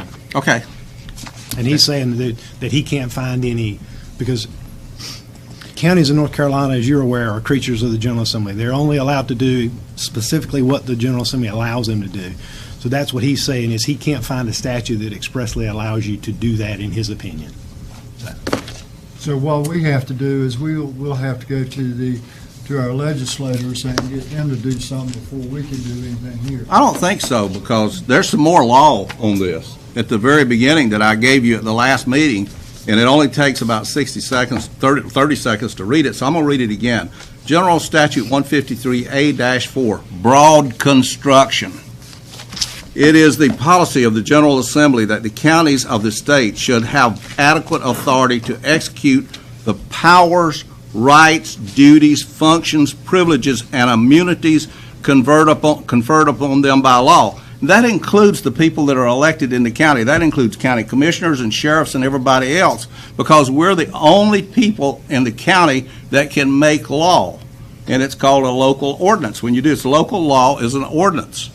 To the end, the provisions of this chapter and the local acts shall be broadly construed, and grants and powers shall be construed to include any powers that are not reasonably expedient, to the exercise of the power. And then 153A-12 says, except as otherwise directed by law, each power, right, duty, function, privilege, and immunity of the corporation, in this case the corporation is the county government, shall be exercised by the Board of Commissioners. It says who's supposed to do it. A power, right, duty, function, privilege, or immunity shall be carried into execution as provided by the laws of the state. A power, right, duty, function, privilege, or immunity that is conferred or imposed by law without direction or restriction as to how it is to be exercised or performed shall be carried into execution as provided by ordinance or resolution of the Board of Commissioners. Now, what the commissioners have done, we've did a resolution to pass an ordinance. And what we've got here again, he didn't give you, and I don't think the attorney's going to tell you that there's a law that says that we can't regulate the sheriff, because this says that you can unless there is a specific law that's written somewhere else that says differently. Now, the guy with the Sheriff's Association is rabid. He tells sheriffs you can go out. He's the guy that's telling Ernie that he can do whatever he wants to do. So you have to understand where that's coming from. Ernie's paying him. He's not going to write you something that's going to go against Ernie, okay?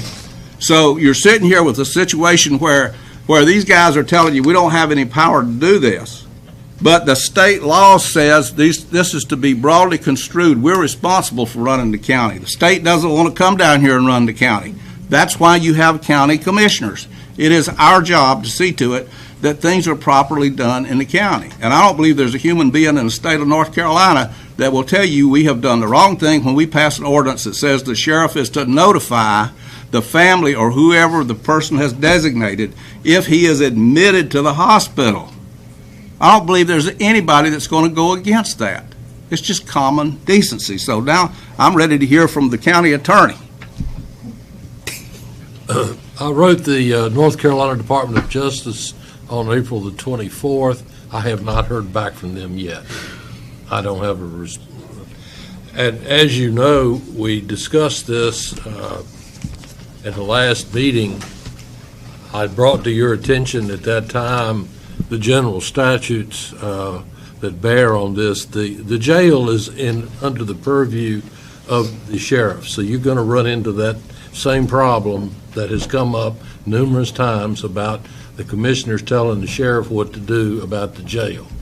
That's the jail is the sheriff's. Okay, that's clear in the statutes. There's a whole section about what the sheriff has to do and what his punishments are if he doesn't do it, etc. Your chapters are Chapter 162 and 153A. 153A is supervision of local confinement facilities, which makes violation of Class 1 a misdemeanor. If you fail to do the job that statutorily you have to do. 153A 225 is a medical care of prisoners, same penalty. 152A 225.1 is the duty of the custodial personnel when prisoners are unconscious or semi-conscious, what you have to do when they're in that state, which factually I'm understanding that's a little bit of what we had here. No penalty, but the prisoner is liable for a reasonable cost of care unless he's indigent. The question that I raised in my little memo that I sent you all was, a question was, how do you enforce such a local ordinance? If you have an ordinance, if you pass a rule, how do you enforce that rule as to the sheriff? Because that's what you're dealing with here. GS 162.57 requires a person having charge of the prisoners, the sheriff or his agent or his designee, is required to keep a record showing the name, age, date of sentence, length of sentence, crime for which convicted, home address, next of kin, and the conduct of each prisoner received. It's been on the books since 1927. It was revised in 1983.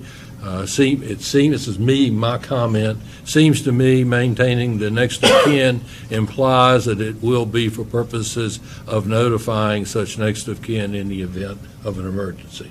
It says everything but you will notify the next of kin, but it's part of the information that you get from the prisoner.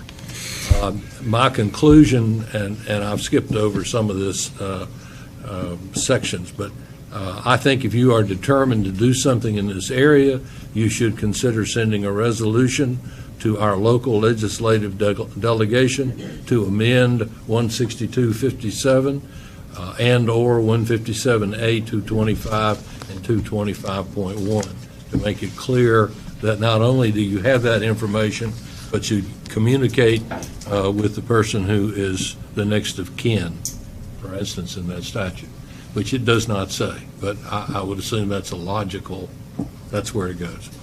Okay, let's go to this. Who decides where the jail's going to be? The county commissioners. Who decides how big the jail's going to be? The county commissioners. Who provides the money to run the jail? The county commissioners. Who determines the level of health care in the jail because it's funded by county commissioners? So while the sheriff has the duty to protect his prisoners and take care of his prisoners, It is the county commissioners that do the policy on the jail. To say that the sheriff, the care of the prisoners is his. Now, let me ask you this. Is that the minimum standard that you just read us in the law, the laws that you referred to? Is that the minimum standard that the sheriff's supposed to do? Or is that the maximum standard? It's simply the law. I don't tell you it's minimum or maximum. Well, it is the law. Let me tell you. You shall do this, or you suffer a penalty. What it says is this: is you're going to do at least this, is what it says. It doesn't try to comprehensively tell you how to run a jail on a day-to-day basis. It says you're going to do this at a bare minimum.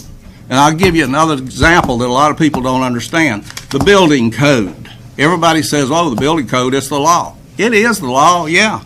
But you need to understand about the building code. That's the minimum standard. That's all the building code is. It's the minimum standard. The same thing's true of the law in the sheriff caring for prisoners. If we wanted to build cells that were twice as big as the minimum that's specified in the state law insofar as square footage goes and put one prisoner in it, could we as a county commission do that? Yes. We can do that. We are responsible for that jail. The sheriff can run around and tell you all the stuff that he wants to about the jail, but he doesn't do anything that's not funded by your tax money. So you have a right to say what goes on in the jail. The law says you're going to do at least this much, Mr. Sheriff. Why did they pass that law that says he's going to keep a roster of prisoners and how long that they are supposed to be in jail and what they're in there for and when they got in and when they're supposed to get out? Because a lot of sheriffs were locking people up and throwing the key away. There was a lot of bad management. There was a lot of mismanagement. That's how you get laws. The law is the minimum standard. We as county commissioners are supposed to be human enough to want people to be taken care of in a decent manner. The law says, I just read it to you, we're expected to pass ordinances. That's what the law says. I don't know why we've got the foot dragging with the people that we pay to work for us over here, because you've got 4 votes that say that we're going to have an ordinance. So why are you guys dragging your feet? Mr. Richard, I wouldn't say we were dragging our feet. We were acting on what this board told us to do, and this board speaks as one, and that's what we did. I gave you the response that they sent us. I'm not an attorney, and I'm not here to argue that point with you. But And David, we've not heard back from the Attorney General's office. No. The Attorney General's going to tell you that it's up to us to run our jail. And if we need rules to run the jail, it's up to us to have them, not the state. I suggest we hear from them and see. You want to wait till we hear from them? More foot dragging. Absolutely. I think you've asked the question. I think we need to do that. All right. The whole thing is, I think this ordinance should be passed, and I'm all for it, but I'm all for doing it the right way. I don't want us to pass an ordinance and then we get our hands slapped from the Attorney General. Let's hear from the Attorney General, make sure that we have the legal authority to do this, and I'll be the one to make the motion. Mr. Chairman, let me make one statement, and I'll be done. All right. Will you email to all the commissioners what you got, the letters that you got, and when you hear from the Attorney General, will you email to the commissioners as soon as you get it? Absolutely. Okay. Okay. Wait a minute, All right. I gotta say something. Make it quick. Well, I'll make it as quick as I can. First of all, David, I want to thank you and the email you put out about your legal opinion. And I've really never, and I've dealt with regulations and laws for 20-something years, maybe longer than that. And I've never heard of a standard in a law, minimum, maximum. A law is a law. You either follow it, you don't follow it. And when you look at Article 153 and you look at the 2 sections, 153A4, border construction and exercise of corporate power, 153A12, that's in the definitions section. And there's 476 sections of that law. And you just can't cherry pick that and say, well, we have this authority here, because almost every section you go to in that law has with the exception of, almost at every section. So I would agree with Commissioner Brin when he says he'd like to make sure that what we're doing is legal. Because it would be very embarrassing for us to pass an ordinance, and they get slapped in the head, smacked with a 2x4, even get sued if we do something that doesn't meet the law. And when you look at Section 76 in 153A, to me, it's very clear that we don't have that authority, because it says in here, the board may not confer certain duties on the same officer when the action is specifically forbidden by law. So it talks about what, as a Board of Commissioners in that section, what we can do. But then it gives 7 sections of things we cannot do as a board, and 2 of them are very clear what we can and cannot do. And that's in 153A-76. And with that, Mr. Chairman, All right. I'll yield the balance of my time back to you. All right, we're gonna take a 10-minute break. Thank you, We'll be Jesus. back.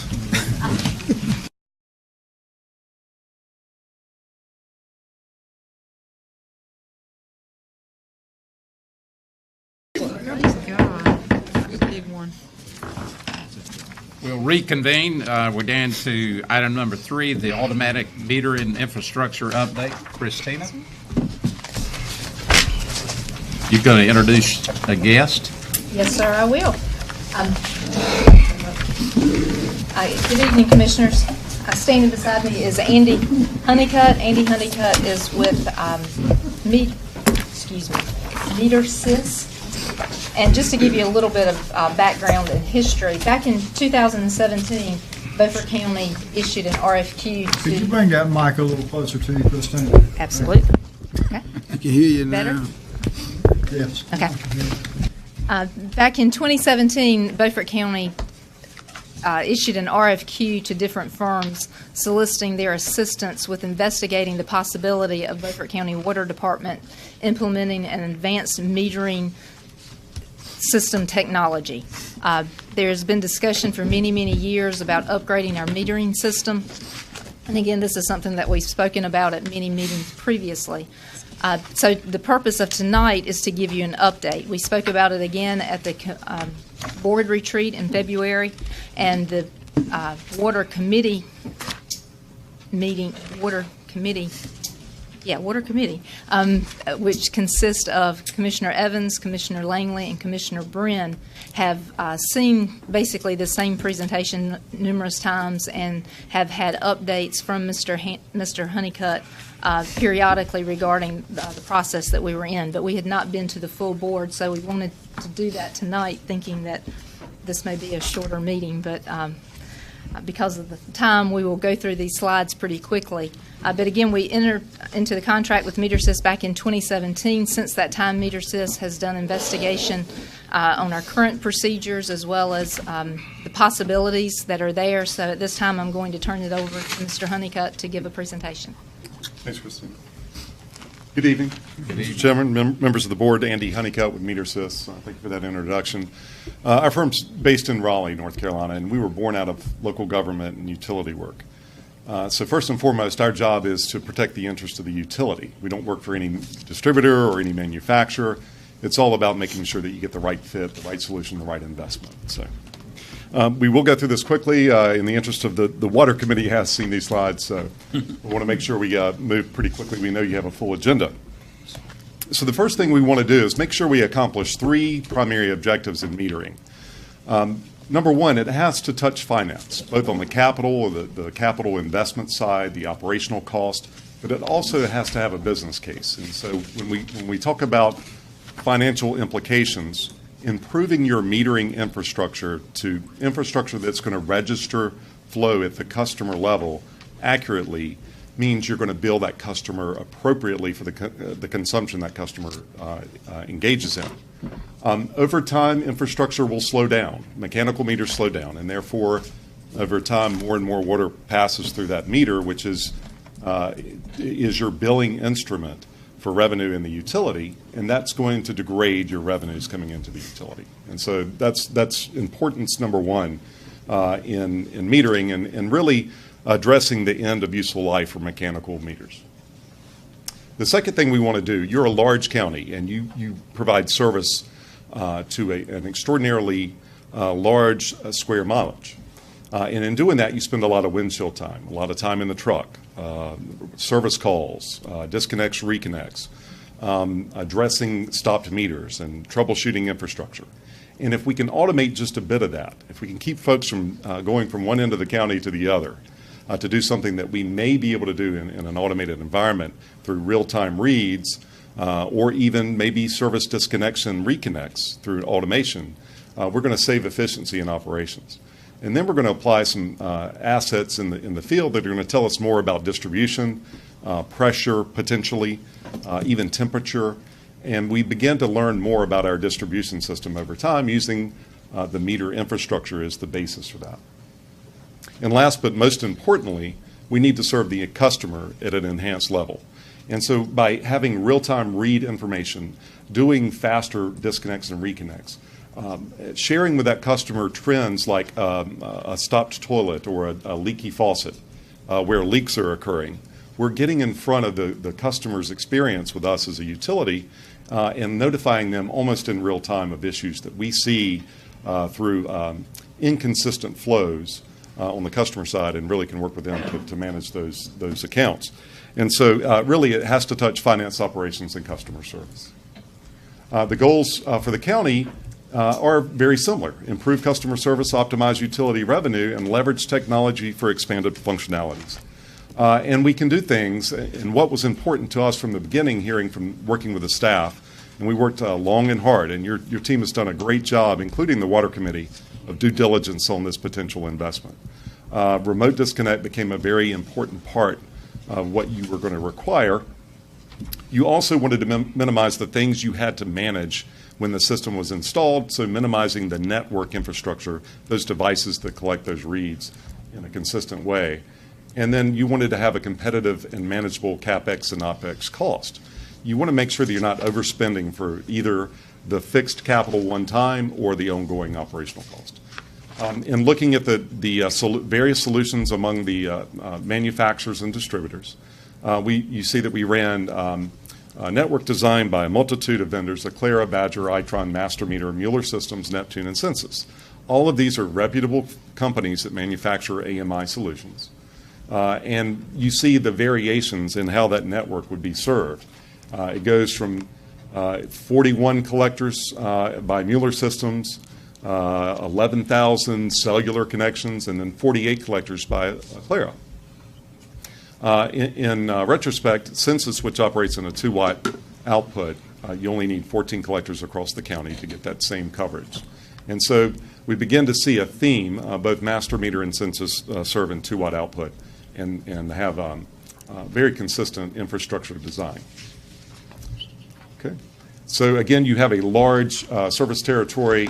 You see the tanks that we would utilize in putting an AMI infrastructure on, and that gives you broad county coverage. And should your utility continue to grow, you can put new meters in and know that with confidence they'll be covered by the network.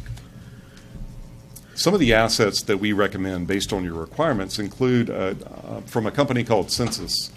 They are the only dedicated FCC licensed 2-watt output company among those companies that we looked at, and they provide things like a smart gateway that tells us things in lift stations and booster pump stations, and they have a new Census Ally, which gives us remote disconnect, pressure, and temperature all at the meter. And these are all things that help us inform the operators and the customers, and then tie that information into Census Analytics, which is at the bottom, and the customer portal, which the customer would actually have access to. And so in replacing and evaluating your infrastructure, we have looked at it from a unit costing perspective. We know exactly what items are going to cost, how many you need, and what the overall cost elements are. And so we have done quite a significant amount of due diligence on the financials as well as the operationals. In looking at where you would spend your investment, we break it down by contingency and network and systems, meters, installation labor, which we would advocate for, having that not done internally, but having it done by a factory-trained installation team to get you to that quality that you can rely on for the life of the meter.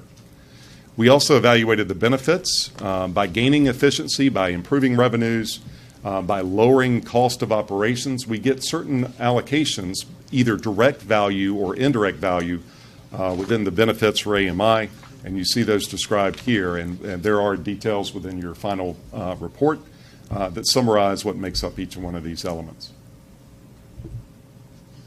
At the end of the day, we're talking about an investment of about $4.4 million. That includes the contingency that we talked about, professional services, infrastructure, software, and the installation of the network.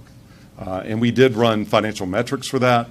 You see net present value, internal rate of return, and return on investment. Those are all within the report provided to the county staff. And the payback period of 9 years. So we talked about this is not really an expense. This is more of an investment.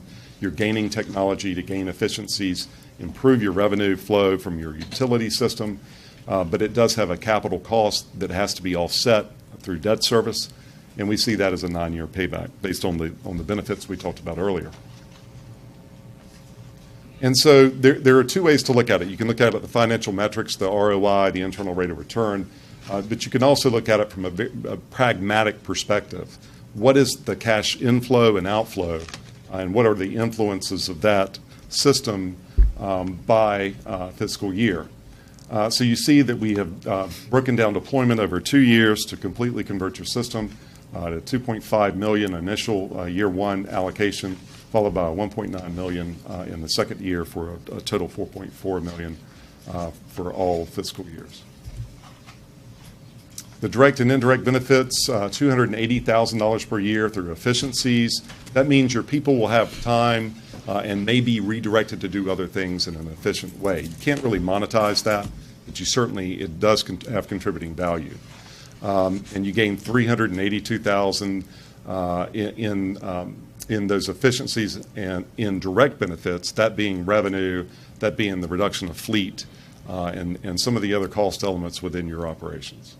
And you see the soft cost benefits there include leak responses, rereads, disconnects, tampering, accounts that go into delinquency, being able to shift resources to do a better job of staying on top of that, and then gaining those meter reading efficiencies and account management. The other intangible benefits, not monetized as well, but important to AMI, is the water conservation element, knowing and reducing non-revenue water loss. Is a conservational play, the environmental contributions of less truck rolls, and the improved customer service through direct consumption data via the customer portal and proactive account management by the CSRs.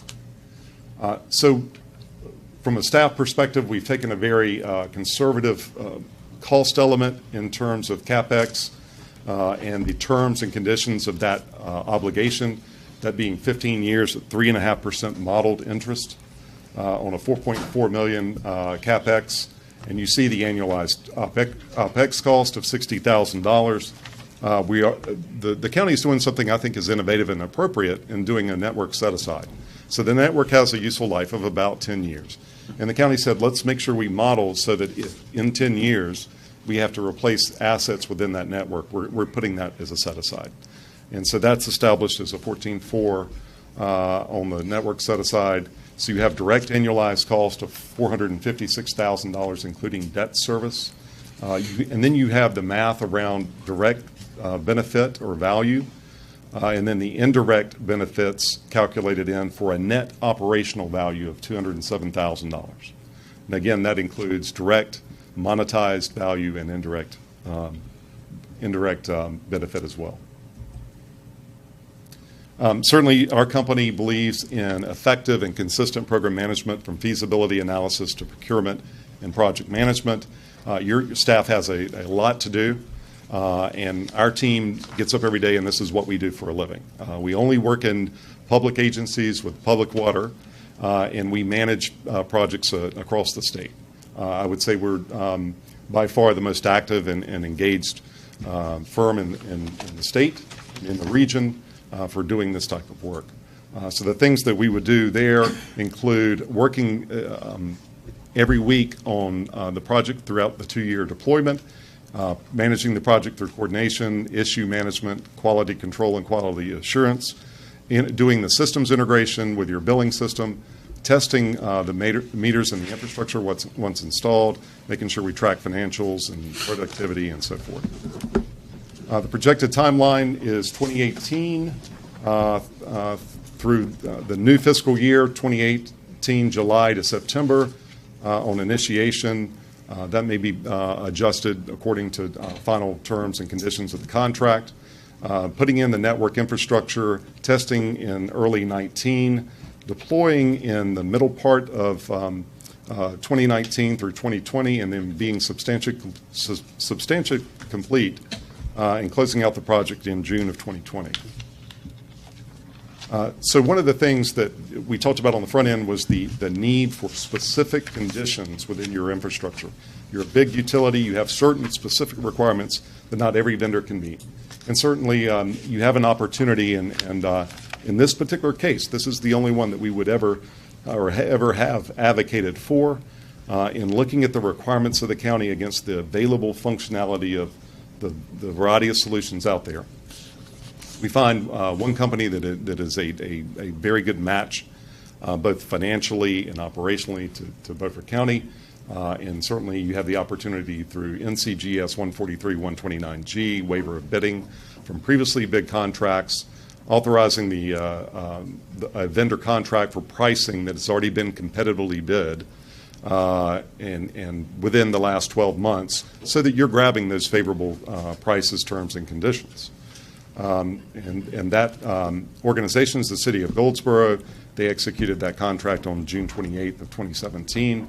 And so the next action to take, if you deem that to be appropriate, would be an advertisement 10 or more days prior to the next board meeting of that fact.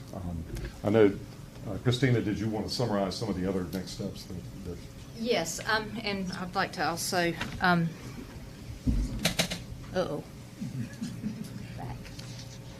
we go.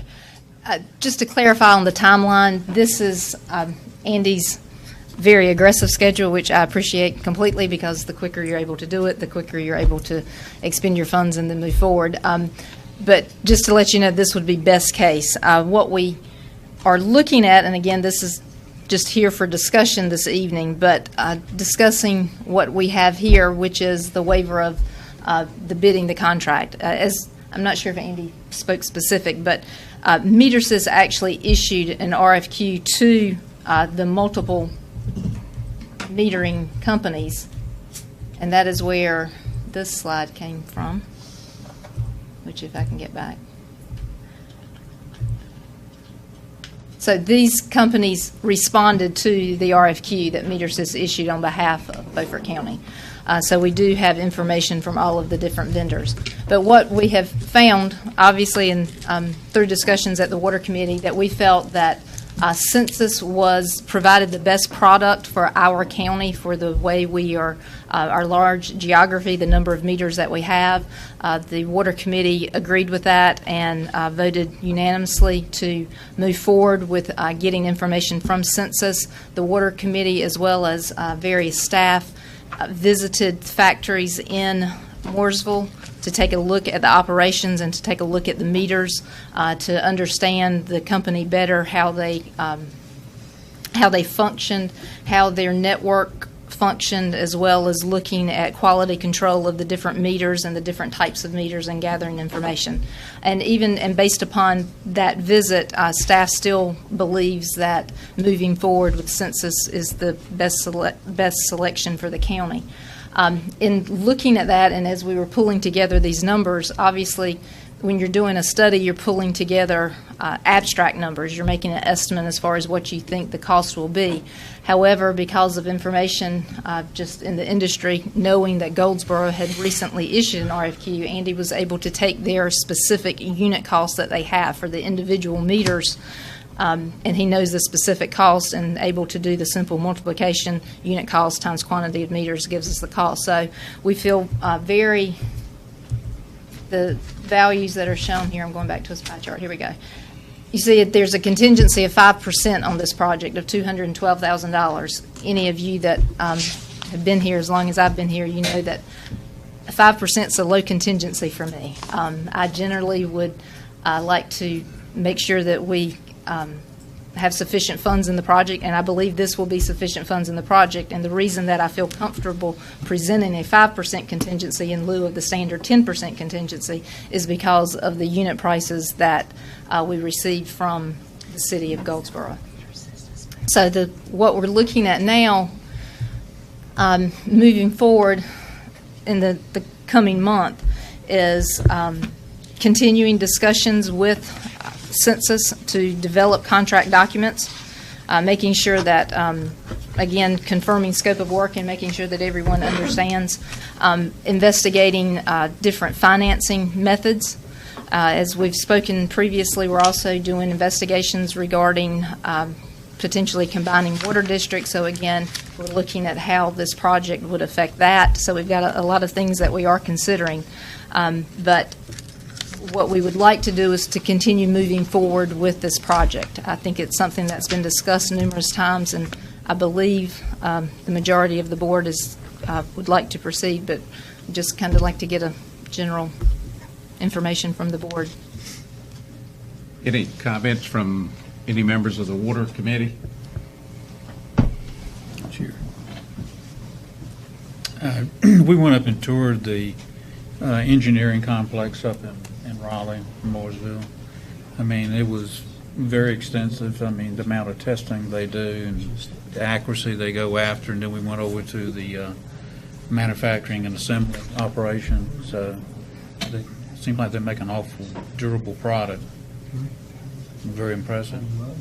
Wait, what is the expected life of this meter? Great question. So the warranty that is industry standard is 10 years full, 10 years prorated. So in modeling, we typically we hope to grab 20 years of useful life out of the infrastructure, but generally for planning perspectives, 15 years. 15, okay.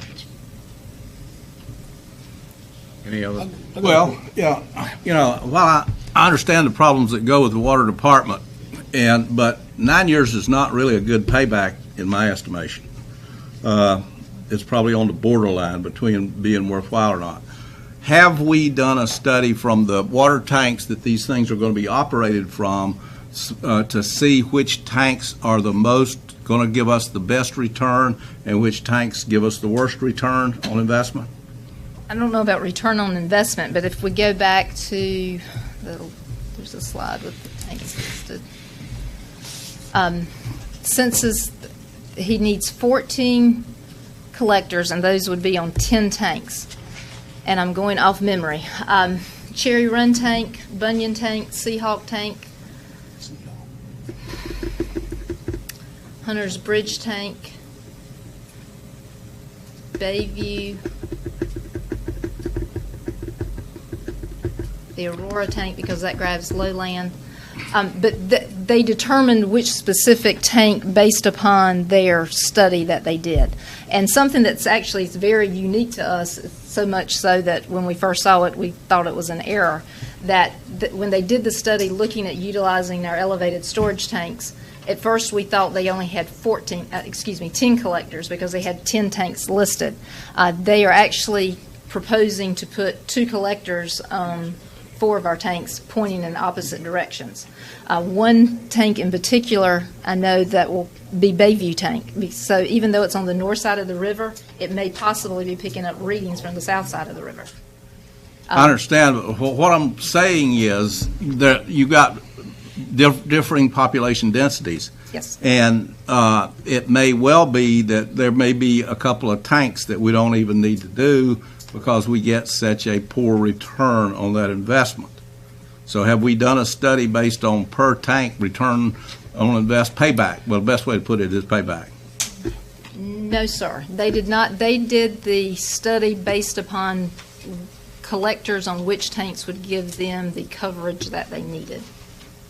Okay, the other thing that comes into play in this is, you're talking about financing this money, the money to do this. I don't know what our surplus is in our water system, even if there is a surplus. I know that some of the districts have surpluses and some of them don't have surpluses, and it may not be necessary to borrow all that money depending on how we do it.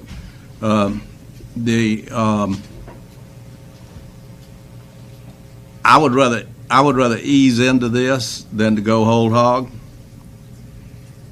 find a way to stage it?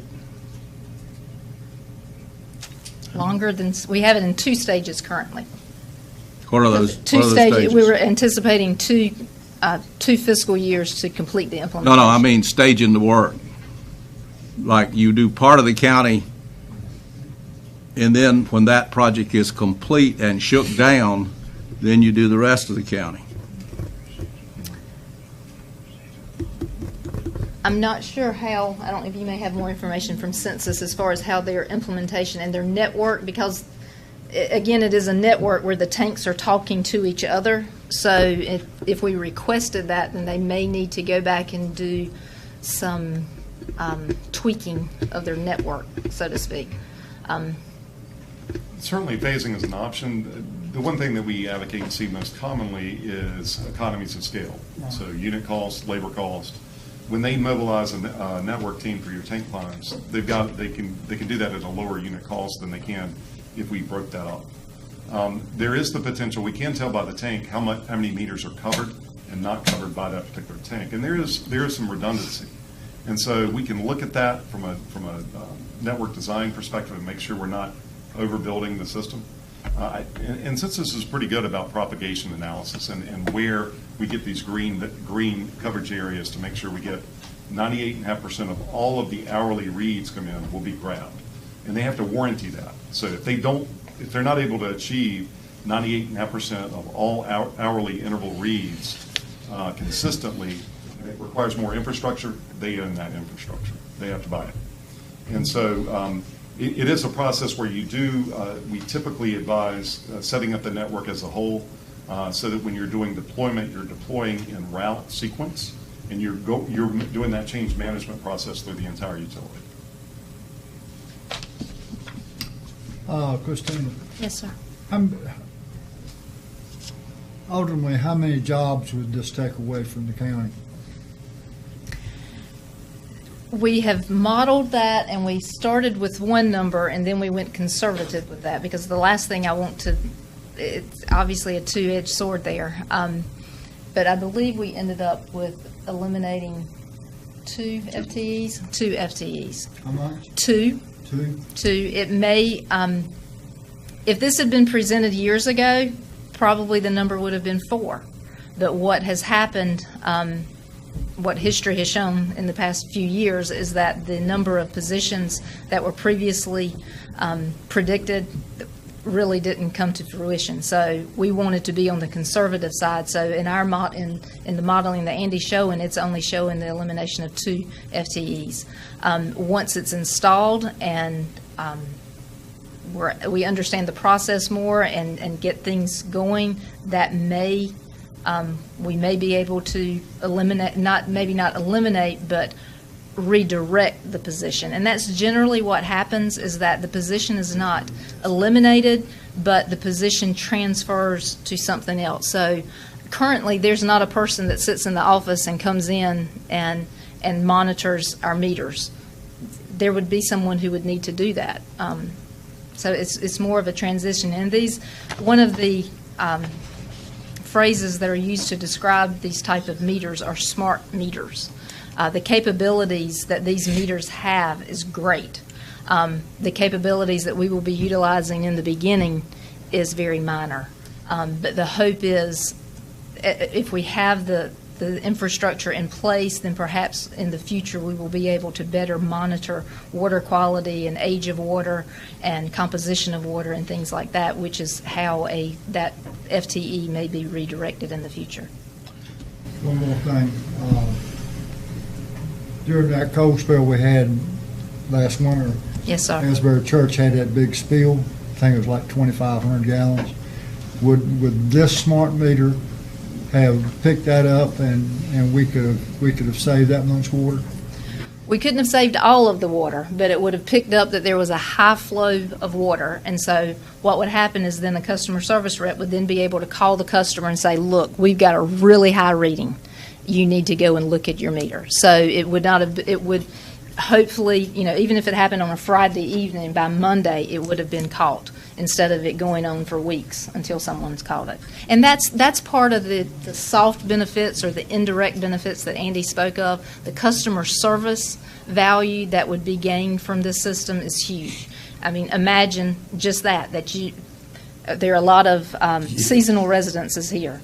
You get a water line, you don't know, you may live in Raleigh. Someone may call you and say, we're noticing, a large water usage, so you can call your neighbor and say, can you go and look? But it's definitely an advantage to the customers. Mr. Abbott? I don't think this is a project that we need to piecemeal. I think what we need to do is get this thing online as fast as we can, because again, we kind of doing duplication of errors of effort if we've got somebody looking at the computer and they're still running around in trucks. So if we want to really get a return on investment, the quicker we can implement all of these meters in, it'll be better for the county. And like I say, just not wasting as much water and letting tanks sit. It's just, you now got control of that water, not having to flush it out because you got issues with it. Yes, sir. We would know. Right now, we get readings once a month, so I mean, no doubt we would have a vast amount of information available to us. Mr. Chairman. Let him go ahead. Christina, what's the process of, I know this is a 2-year project, I think you said 2 years. What's the process of after that you have some new customers that come online? What's the cost to them to get that smart meter, the meter that you're talking about? We're looking at that now, the implementing of this procedure. We have a rate study. W.R. Martin is currently completing the rate study, and they have included the cost of this system in the rate study. So we would be looking at the rates. We are looking at changing some of our rules and regulations. If you go back, Andy mentioned the remote meters, remote disconnect meters. But you saw that there's a small amount for that. We're not putting a remote disconnect meter in for all of our water services would be ideal. The staff would love it. That would mean that we would be able to sit in the office and turn on and turn off. That's not economically feasible, so we're not doing that.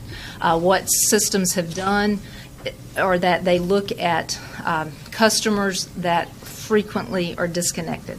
And what we do then is we then adjust our reconnect fee to cover the cost of that remote disconnect. No, what I'm asking is, the price that he gave today is for every meter every customer we have right today. Yes, sir. Is that correct?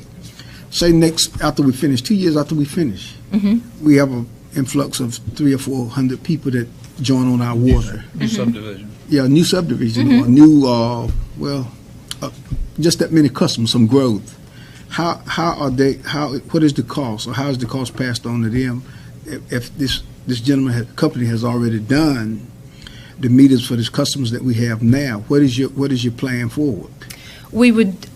I can't give you a number now as far as what the new customer fee would be or the tap-on fee would be 2 or 3 years from now. Again, W.R. Martin is looking at that, so they're considering that. But at 2 to 3 years, we would determine the tap-on fee the same way that we do now. So we would look at the cost of the meters. Cost of the meter within. We'd look at the cost of the meter, the cost of the install, so we would include this cost in that. Okay. Another thing is, he says these meters are 15 years. Hopefully, you get 20 years out of them. Is there a way to tell the ones that came on first and the ones that came on the second phase? You have that data. Yes, sir. All of that. Thank you. Well, it looks to me like,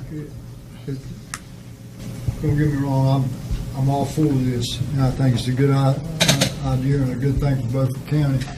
But near about by the time our payback is over with, we're going to have to start looking to replace meters.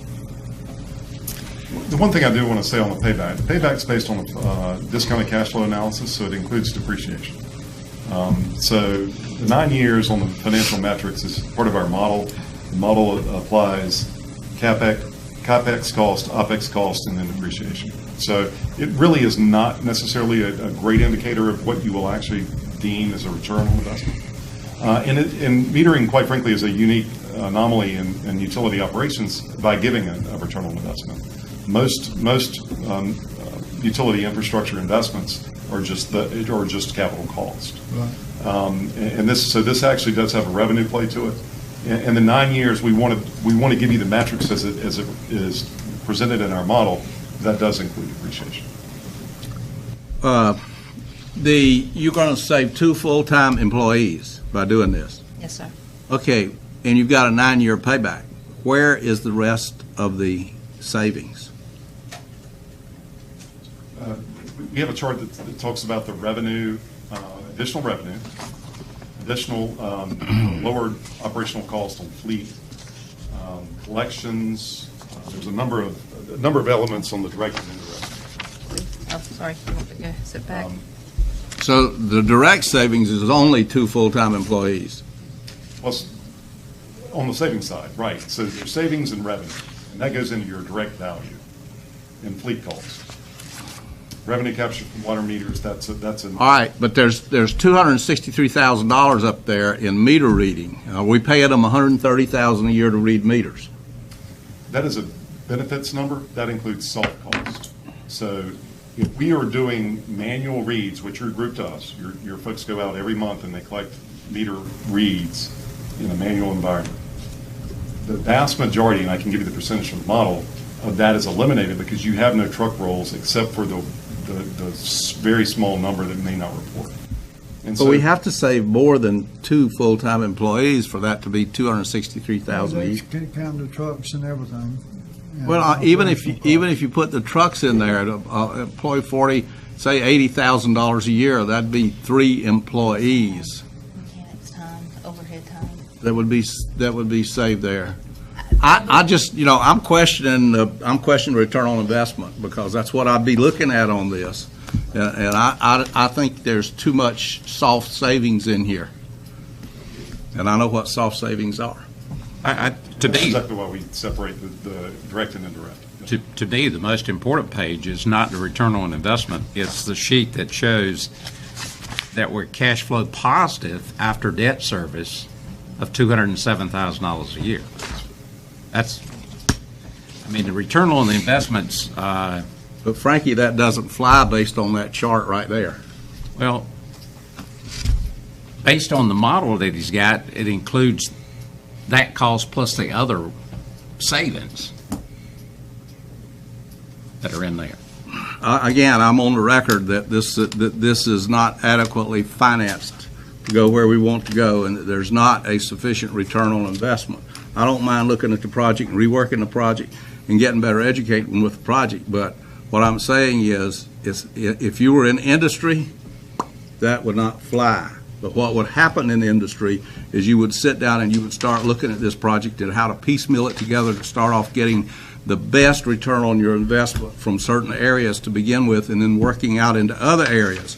We're throwing money at this, and I got a problem with the return on investment. I think it's a good thing to do, good way to go.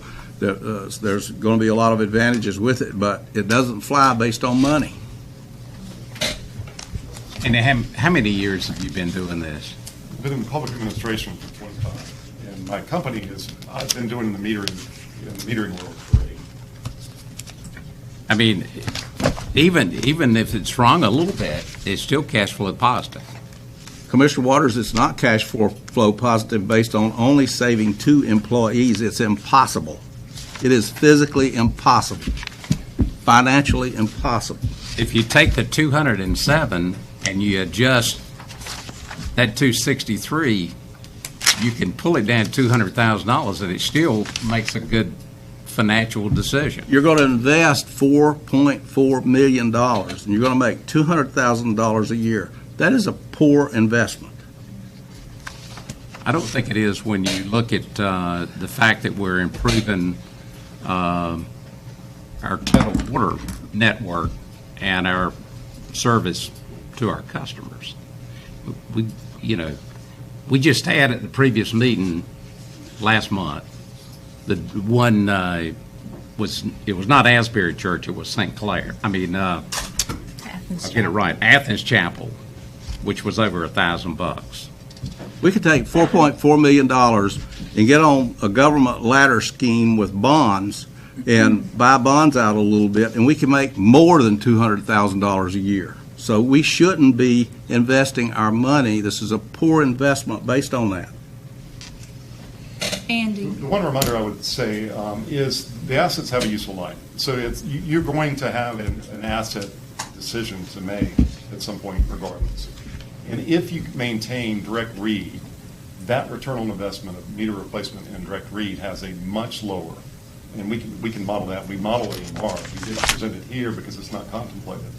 But the return on investment for direct read meters against labor costs is far worse than the automation of reads. Because you're really, the vast majority of your cost is in the labor of install and the meter. And then you add an endpoint on the top of it to automate your reads and gain that staffing cost. And again, the soft costs that we've discussed are just, there are just so many, but one of which is employees. We just had the safety awards today. You'll notice that Public Works was not included in that. We have had quite a few workman's comp cases, and quite a few of those are meter readers. It's a very, very difficult job. It's not an easy job. It's very demanding physically. And so that's a cost. That would be a savings that we would have. Andy, can I, just for clarification, as far as actual budgetary impact, cash impact, assuming your model's correct, your numbers are correct, the budgetary impact, it would cost us this, correct? Correct. Yes. So it would cost us $17,337 a year. And of that cost is putting $14,400 aside. Right. As a savings. That means raising some water rates. And we discussed this months ago, that there could be potentially a cost to providing improved customer service to the customers. And again, this is conservative. Like I said, we made the numbers that you see here, the hours of work that went into it with staff as well as with meter sys, pulling reports, pulling maintenance of trucks, pulling run times, the number of times that meters were read and reread, the distance that was done. This is a very conservative model. But you're talking about people cost when you talk about that, and you're only saying you're going to save 2 people. I don't see how. Commissioner Richardson, I could have said we will save 3 people, but I was trying to be very conservative. Even if you save 3 people, you're still not justifying the investment. Soft cost, soft cost, soft cost. Every soft cost up there demands that you have a thoroughly competent, first-class employee doing that job who needs very little supervision in order to get those savings. And I really don't think we're there. I mean, I'm just... they're probably going to vote to do this, but I mean, I'm putting my objections up here. Your water bill is going to go up if we do this. The only other comment I would make on the model is this is one scenario 4 that we ran in terms of financing. The term is pretty aggressive. So we said we think we can get 20 years of useful life, but your debt, 100% debt, is based on 15-year term. And we really think that government debt can still be in that 2.5% range, but we revised to maintain a more conservative approach of 3.5%. So I think you'll find the numbers to be a little more favorable by just changing the terms and conditions of debt obligation, or putting in retained earning cash if you have some to offset that debt.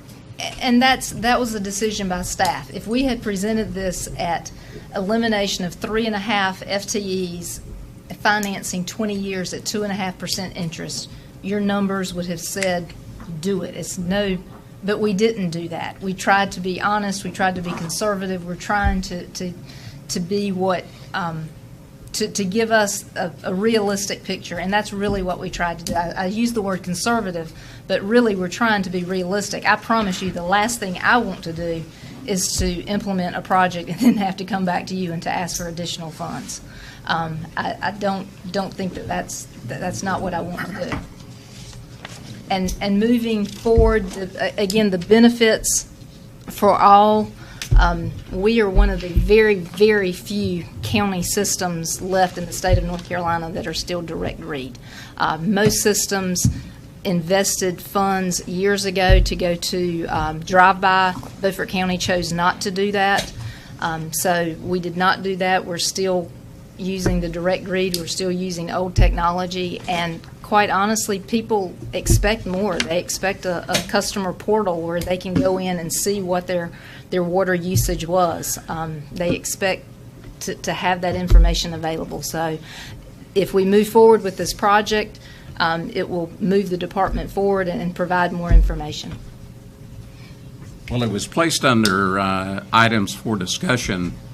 Was staff expecting some action tonight? I think from the board's perspective, I mean, if you want us to move forward, we need to know you want us to move forward. We can continue to kick this thing around and go back and forth and have it again and again and again, but we start losing our ability to piggyback on a previous bid that are pretty good numbers. If the vendor will hold those numbers. Of course, the vendor's still got to agree to hold those numbers. But we Make a motion that we move forward. Okay, we've got a motion. Is there a second? Second. I want to speak on this. Okay. When you do this, you need to understand what you're doing. You're making a poor business decision based on expediency of piggybacking on some other pricing.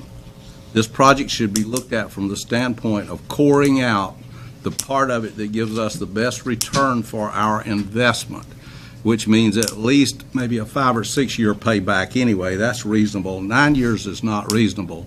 And I'm predicting and going on record that water rates are going to go up if you do this. They may not go up right away, but they're going to go up later on because this is a negative cash flow situation. You've already been told that. It is negative cash flow even with borrowing the money. So I'm going to vote against it for that reason. I do support modernizing the system, but I support modernizing the system by looking at the parts of the system that we can get the best return on and then using that advantage to move into the rest of the system in order to make the improvements. I do appreciate the economies of scale. That's no question about that. But, I'm not going to vote for it. Just a comment. When you talk about, and I understand what you're saying on densities. If you look at the densities to see where would you do that? If you thought about that and you said, typically on this, I mean, in small municipalities where you have compact density, this really works great.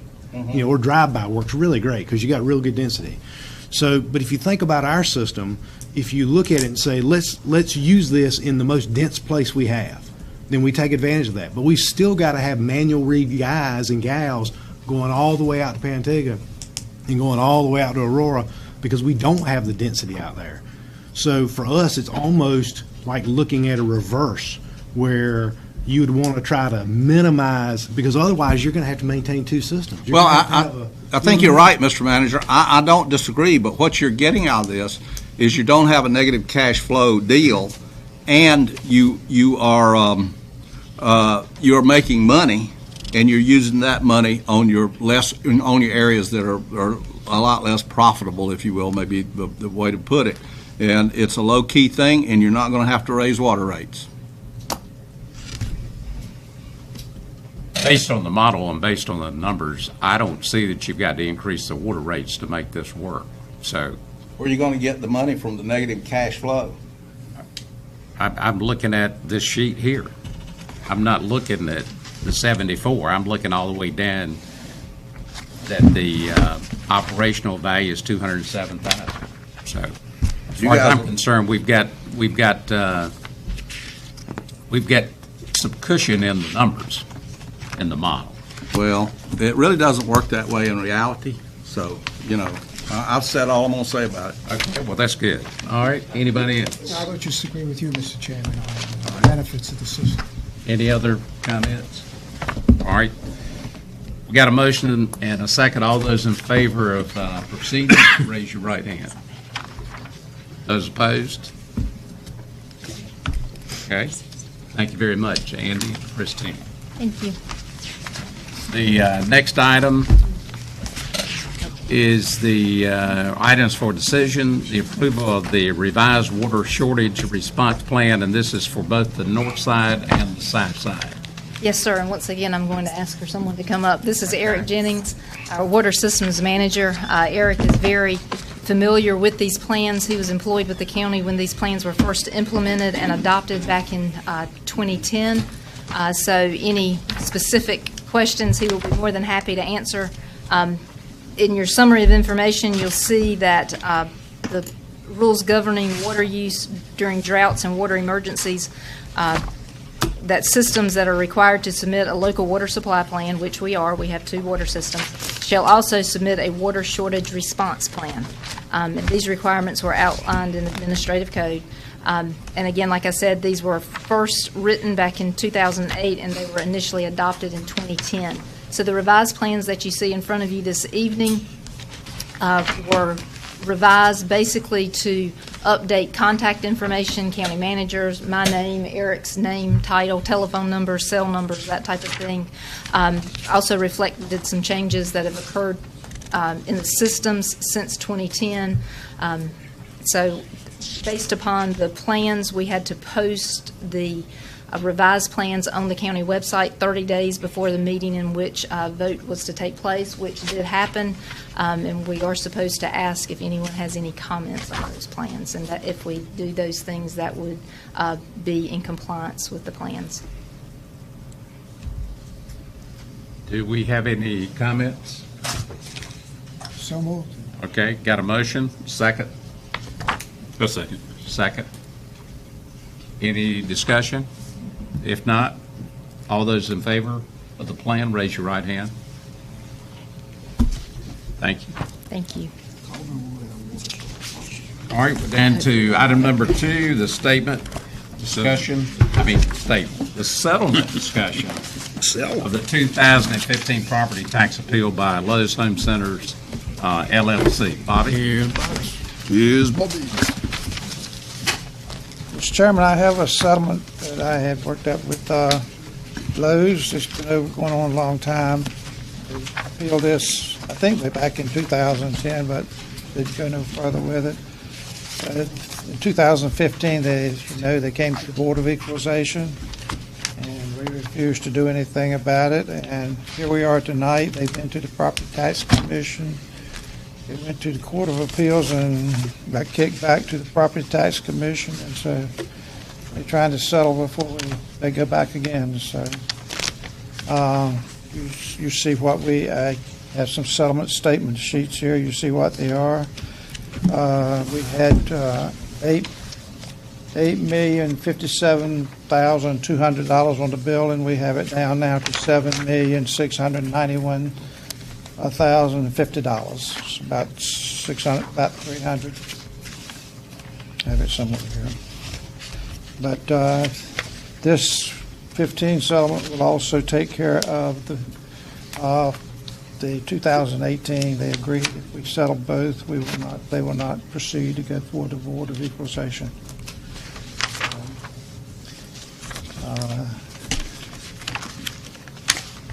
Any more questions on that? That's I can go through the whole spiel, and I can go get some more paperwork if you want to see some more paperwork. It's been a long. I think we've had some discussion prior to this, so.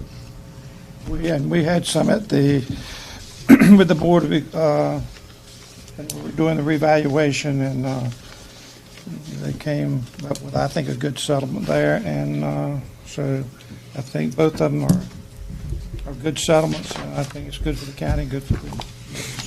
Motion to approve. Second. Got a motion and a second to approve the settlement plus the 2018 value. Any questions, comments? All right, all those in favor of the motion, raise your right hand. Thank you on that, Bobby, and while you're right there. Our favorite thing coming up. We all enjoy this. This is our favorite time of the year. You're gonna try to get some dates out of us? Yes, sir. I'll be in town. I'll be out of town. I made just to say not to start before I think the 21st of May, because I've got to advertise it after we have to advertise for 10 days before we start. So I'm going to listen to the dates you throw out. Cindy's here going to record them, and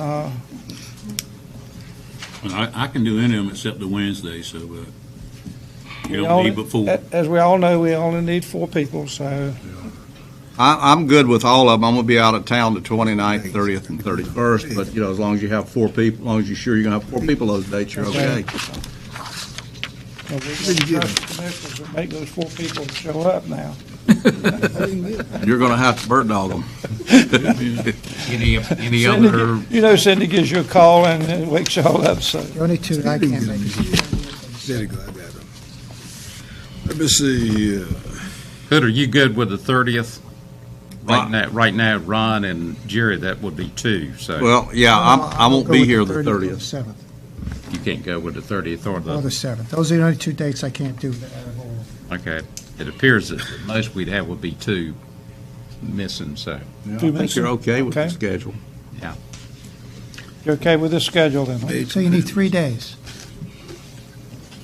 No. He's going to run out this whole schedule. I mean, this is a revaluation year. You're going to have a lot of fun before this is over We're with. going to do every one of those days. If he has business for them, yeah.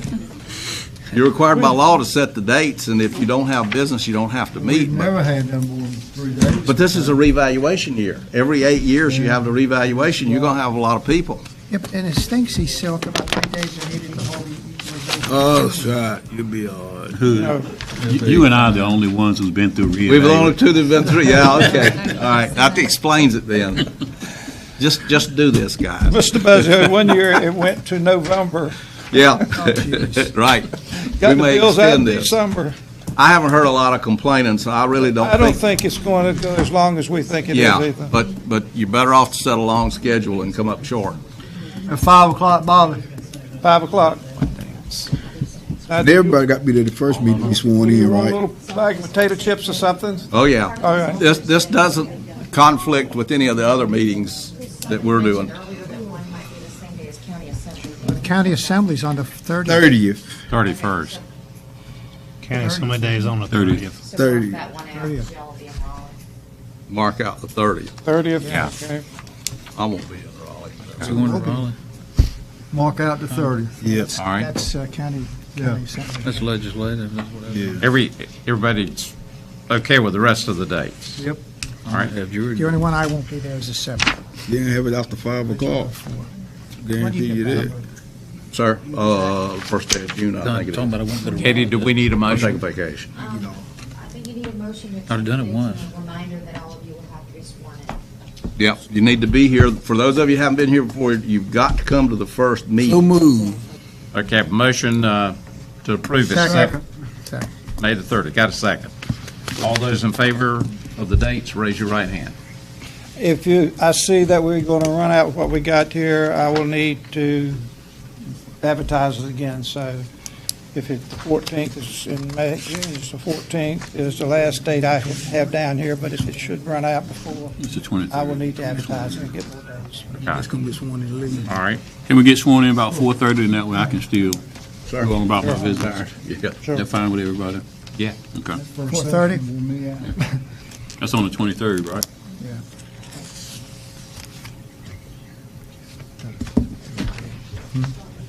No, we're starting on the 21st? 21st. This is 23rd. This is 23rd. 23rd. He's got a different list than y'all, which is, you guys have to put it into the budget. We all need the same date. We work That's on the right. same Some copies list. The 21st is budget. Well, these have been changed to fit your schedule, is that correct? Budget, okay. Can you make us That's some fine. copies of it and send it to us? The schedule in your book with the exception of 30. This is the correct one in the book. Yes. All right, I got you. 23rd. Okay. That's the Book with a handout. Yeah, that'd be fine, Mr. Langley, that'd be fine. Thank you, Bobby. Anything else? Any more questions? I'm fine. You gonna have snacks for us? No, I don't have a hate snack. show Have without some food. They're gonna be long nights, right? Long nights. Okay, EMS countywide billing. Carney? Chairman Waters and Board, thank you for letting me present to you again. I'm coming before you tonight to talk about a possible implementation of countywide EMS billing. We currently bill for our service where we have our units in place, and this would involve an additional 5 service areas, being Pinetown, Pamlico Beach, Broad Creek, Chocowinity, and Aurora. We have met with those departments. We met with them on a couple of issues, one being current contracts. We do have current contracts that have been signed by those agencies. They'll be going through admin. But we also met with them about the possibility of countywide billing and their thoughts about that. And the reason this came up, if I'm not going to read the sheet to you, you have it in front of you, but I do want to highlight just a few things that were brought out for positive reasons to be moving towards a countywide approach or countywide billing. The first one is EMS just plainly is costly. It's not a money maker by any means. You do get some revenue in, but it does not cover the cost, and tax base alone is not covering that cost, so there's billing service, transport services that is taking place. The number one thing that brought this up or brought it back to our attention to start moving forward, discussion in the EMS Oversight Committee, had to do with the North Carolina Medicaid Cost Reimbursement Program. Essentially, the General Assembly takes money to set it aside each year to cover Medicaid costs that are inside of the state. If any of that money's left, and usually there is, not always, there's no guarantee, but that money that's left, counties and municipalities have the ability for the cause they bill to go back and try to acquire some of those funds. A conservative estimate of funds comparing our county to other northeastern counties on the same call volume of last year would end up being somewhere between a projected income alone of $75,000 to $100,000 into our system. But I want to say there's no guarantee to that. That's money that is just there. If it's there, everybody goes after it. Depends on how many people go after it, and there are some parameters that go along with that. But that's money essentially that is sitting on the table. It's taxpayer money that's already sitting there that we've not been participating in. Only counties and municipalities can go after that money. And so for all of these other squads beyond us, they could not access that revenue. The only way we can do that is a unified countywide billing. Thirdly, looking at this, reduced cost in collections. We do use a billing company, Collington Software. We're very happy with them. They collect about 80 cents on the dollar, 71 to 72% collection rate as we're looking at things. And so with them, if we have more billing into one unified system, there's a possibility of us being able to negotiate a little bit better rate than for the cost of the collection. Fourth thing is debt set-off. For all of the county to be uniformed in the billing cycle, if for some reason debts could not be paid, we have the ability to now move this into debt set-off, which is something counties and municipalities can do.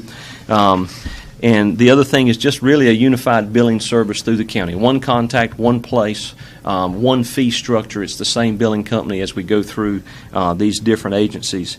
And then lastly, currently our QRVs, it says paramedic intercepts on your sheet, but our QRVs, we get no income off of the QRVs because they're not transported. You can only bill when transport is taking place. So on the south side QRV, it goes with 2 paramedic units usually already. So Aurora's running paramedic Chocowinity.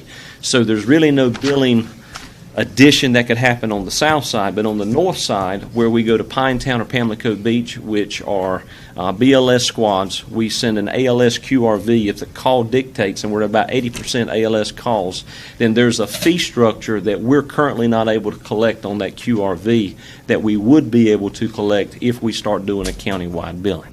So those are some advantages of more revenue coming in from the EMS system. Looking at the concerns that were expressed from the EMS agencies, there was really 2 things that were expressed. Number one, a couple of squads really depend on donations and they don't bill, and they're worried that if we start billing it may bother some of their donations coming in. And the second was really just an interest of money flow. How would this happen? Because several of these squads, 3 of them bill on their own now. 2 with the same company we use, 1 with additional company. And the way EMS billing works is as money comes in, it gets deposited electronically into your account. So they want to know what the money flow was. We've come up with a process, meeting with the manager and with our finance director, that the billing company would collect these monies all month long. At the end of the month, would give us, the county, a complete report per agency, and we would issue monthly those funds back to the county and to the county departments. And they were satisfied with it. What agencies was that? Again, it is, I'm going to read them to make sure I don't miss one. Pinetown, Pamlico Beach, they're the 2 squads that do not bill at all. Broad Creek EMS, which bills with another billing company currently, Chocowinity and Aurora, which both bill individually but with the same billing company in which we bill with now. Kind of an implementation of this, there is one correction I need to make. On the back, I'm asking you for an implementation if you so choose as of July 1st. That really needs to be up to a 90-day implementation because we are dealing with a contract that's going to have to be stopped at another agency, and in their contract it may be a 90-day clause for us to get that straight. So we may not be able to start immediately on July 1st, but 90 days from the time that you take action, if you so take that action. So implementation of this, 90 days, looking at putting it in place. The billing company would meet with each one of the squads to make sure that things are compatible. It should not be a change for them. We've already talked with them about this. The billing company would make sure that those things would go through. The 3 squads would have to deem their Medicaid number. There's a collection number inactive. They don't have to lose it, but they have to deem it inactive because you can't have 2 going on at the same time. And then pretty much data is collected per call or every 24-hour shift as it already is now. The billing company would extract that data and then cycle through the billing company itself. So are there any questions I can answer for you on this proposal? I got one. Yes, sir. And a very good one. Okay. All agencies are on board with what you're trying to do. There are a couple of agencies have expressed that if we didn't do this, they would not bill. They're not asking for billing, okay? So I just want to make that clear. All of them are on board. They understand that this is an expensive business and that we have to move forward with it. So it's not what they want, but they understand it is a necessary means for... But can I get a yes or no? I'm giving it to you like it is. See, that's what scares me. You're giving it to me like it is, and 6 months down the road, there'll be people up here screaming bloody murder. No, I can tell you I met with the agencies, and there were concerns expressed. We talked through those. There is a secondary piece that we think we can help out the agencies even more on the donation side. It has to do with the EMS subscription service, but we're still waiting for one agency in the county to totally buy onto that before we bring before you. I got my answer. It's no. Well, you know, are they asking for it? The answer is no. But you know, are they absolutely against it? No. You know, they understand it's a means. Commissioner Booth, the agency that he's dealing with and waiting on for the subscription piece is not one of the county agencies. Yeah, it's actually the City of Washington. And this does not impact the City of Washington. I just wanted to get it out there so when it come back up, he can scratch his way out. You ain't seen me scratch yet. You gonna scratch if you start messing with them people. Yeah, go ahead. I just want to make one comment. I serve on the EMS Oversight Committee, and I can assure you that all these issues are discussed in detail, and we voted unanimously, and there's some squads on that board for countywide billing because of the possibility of additional funds that they will receive. Thank you. Also the county. This is really going to generate additional funds for all of the agencies, not just the county, but the agencies themselves. Now I've got a couple of questions. Yes, sir. Number one, when you go into Pinetown, the county goes into Pinetown, do we send those people in that Pinetown district a bill? We cannot, unless we transport them. Only the transporting company can bill for its service. So right, but if we make a transport, they get a bill. If our county unit, if our county transport EMS unit goes into Pinetown Mutual Aid, then yes, they get a bill. But currently what happens, Pinetown has its own volunteer department, and they're very active. They're able to answer their calls. But they're answering those calls at a BLS level, a basic life support level. Right. So our QRV goes in as the ALS piece.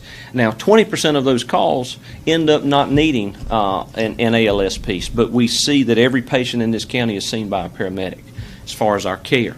But 80% of those calls, the paramedic is ending up riding in on their truck or providing that care. Okay, so we're getting the billing when we provide the service. Absolutely. In the district, even though that district is not billing. When we provide the transport service, right, we get income. But okay, if I understand. If now, not, no. You mentioned we did an 80% recovery rate. 71 to 72% recovery rate, according to our billing company, 80% on the dollar collection. All right, but okay, but if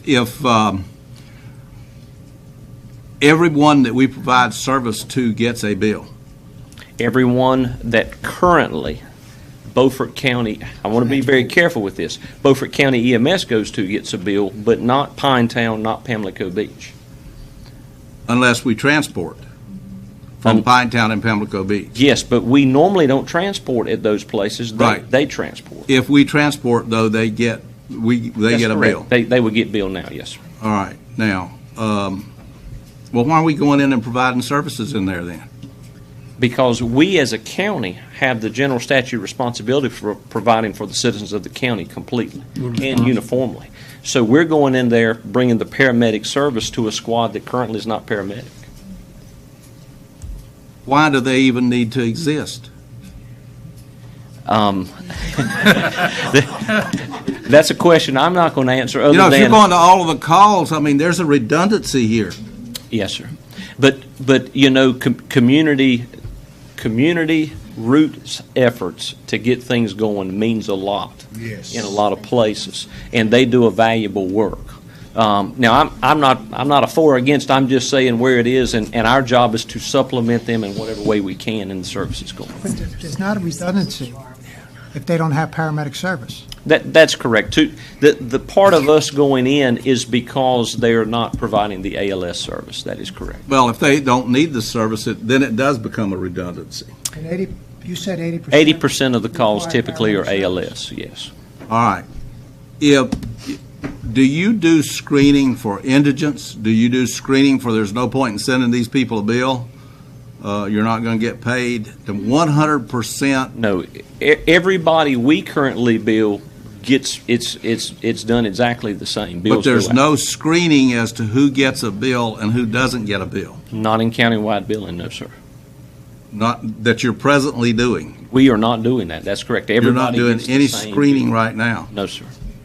What happens when you show up for multiple services at a client who is continually calling you and you don't do a transport? That's we go free of charge? There can be a treatment, no transport fee imposed for them. There can be, but we're not doing that. If we do anything that's deemed treatment, then there is a treatment, no transport fee. There is a treatment, no transport fee. Mm-hmm. What about the case of somebody that's, makes about 5 or 6 calls a month, and you go out there, we don't need your service?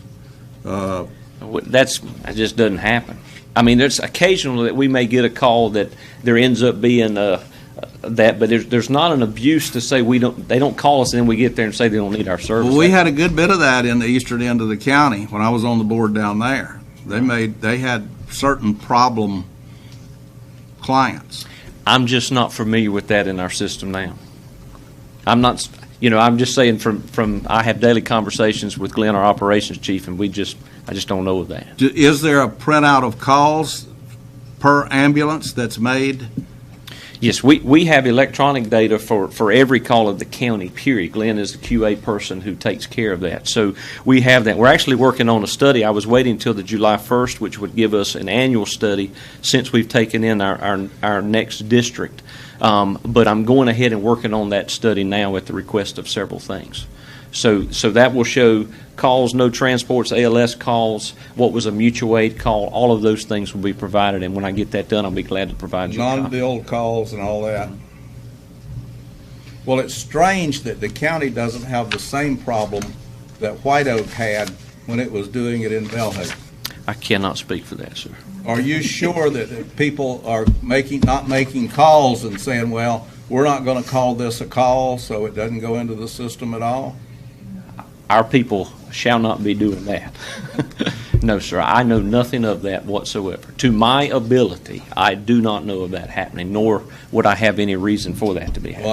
Well, all I know is that it's strange that we had it with White Oak and Belhaven, and we don't have it in the county, so there's something going on there. All I can tell you is since our last commissioners meeting, every day make it a little bit better than it was yesterday.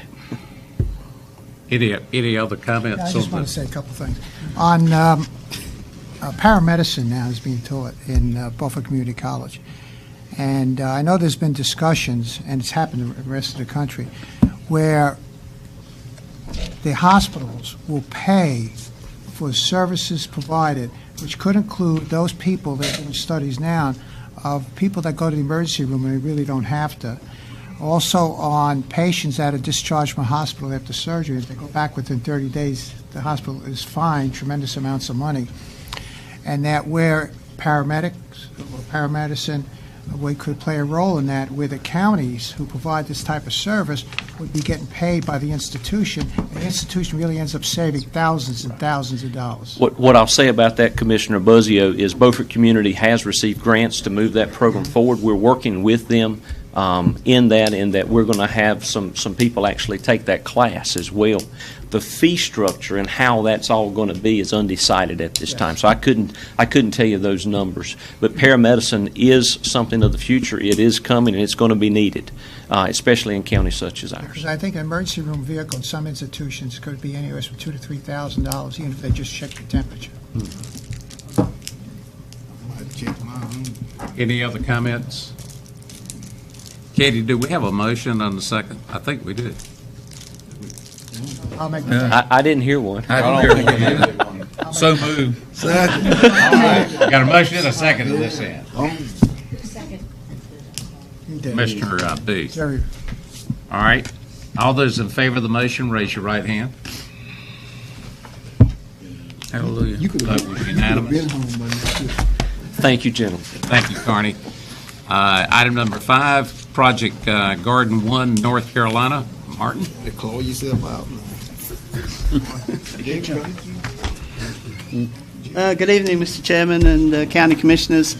At your regular meeting on October 2nd, 2017, the Board unanimously approved a request to the North Carolina Department of Commerce for a 1NC grant to help recruit intermarket technologies to Beaufort County. You'll be happy to know the company in early March 2018 moved into their facility at 932 Page Road and already has 15 employees producing and shipping their point-of-purchase display and recycling products. The 1NC request was for $50,000 and was based on $2.7 million of investment and 57 jobs to be created over a 3-year period. The 33% match for the grant was agreed to be paid by the City of Washington and the county. And a public hearing on the grant was held at your regular meeting on February 5th, 2018. In your packages is a copy of the company performance agreement between the county and Intermarket Technology, Inc.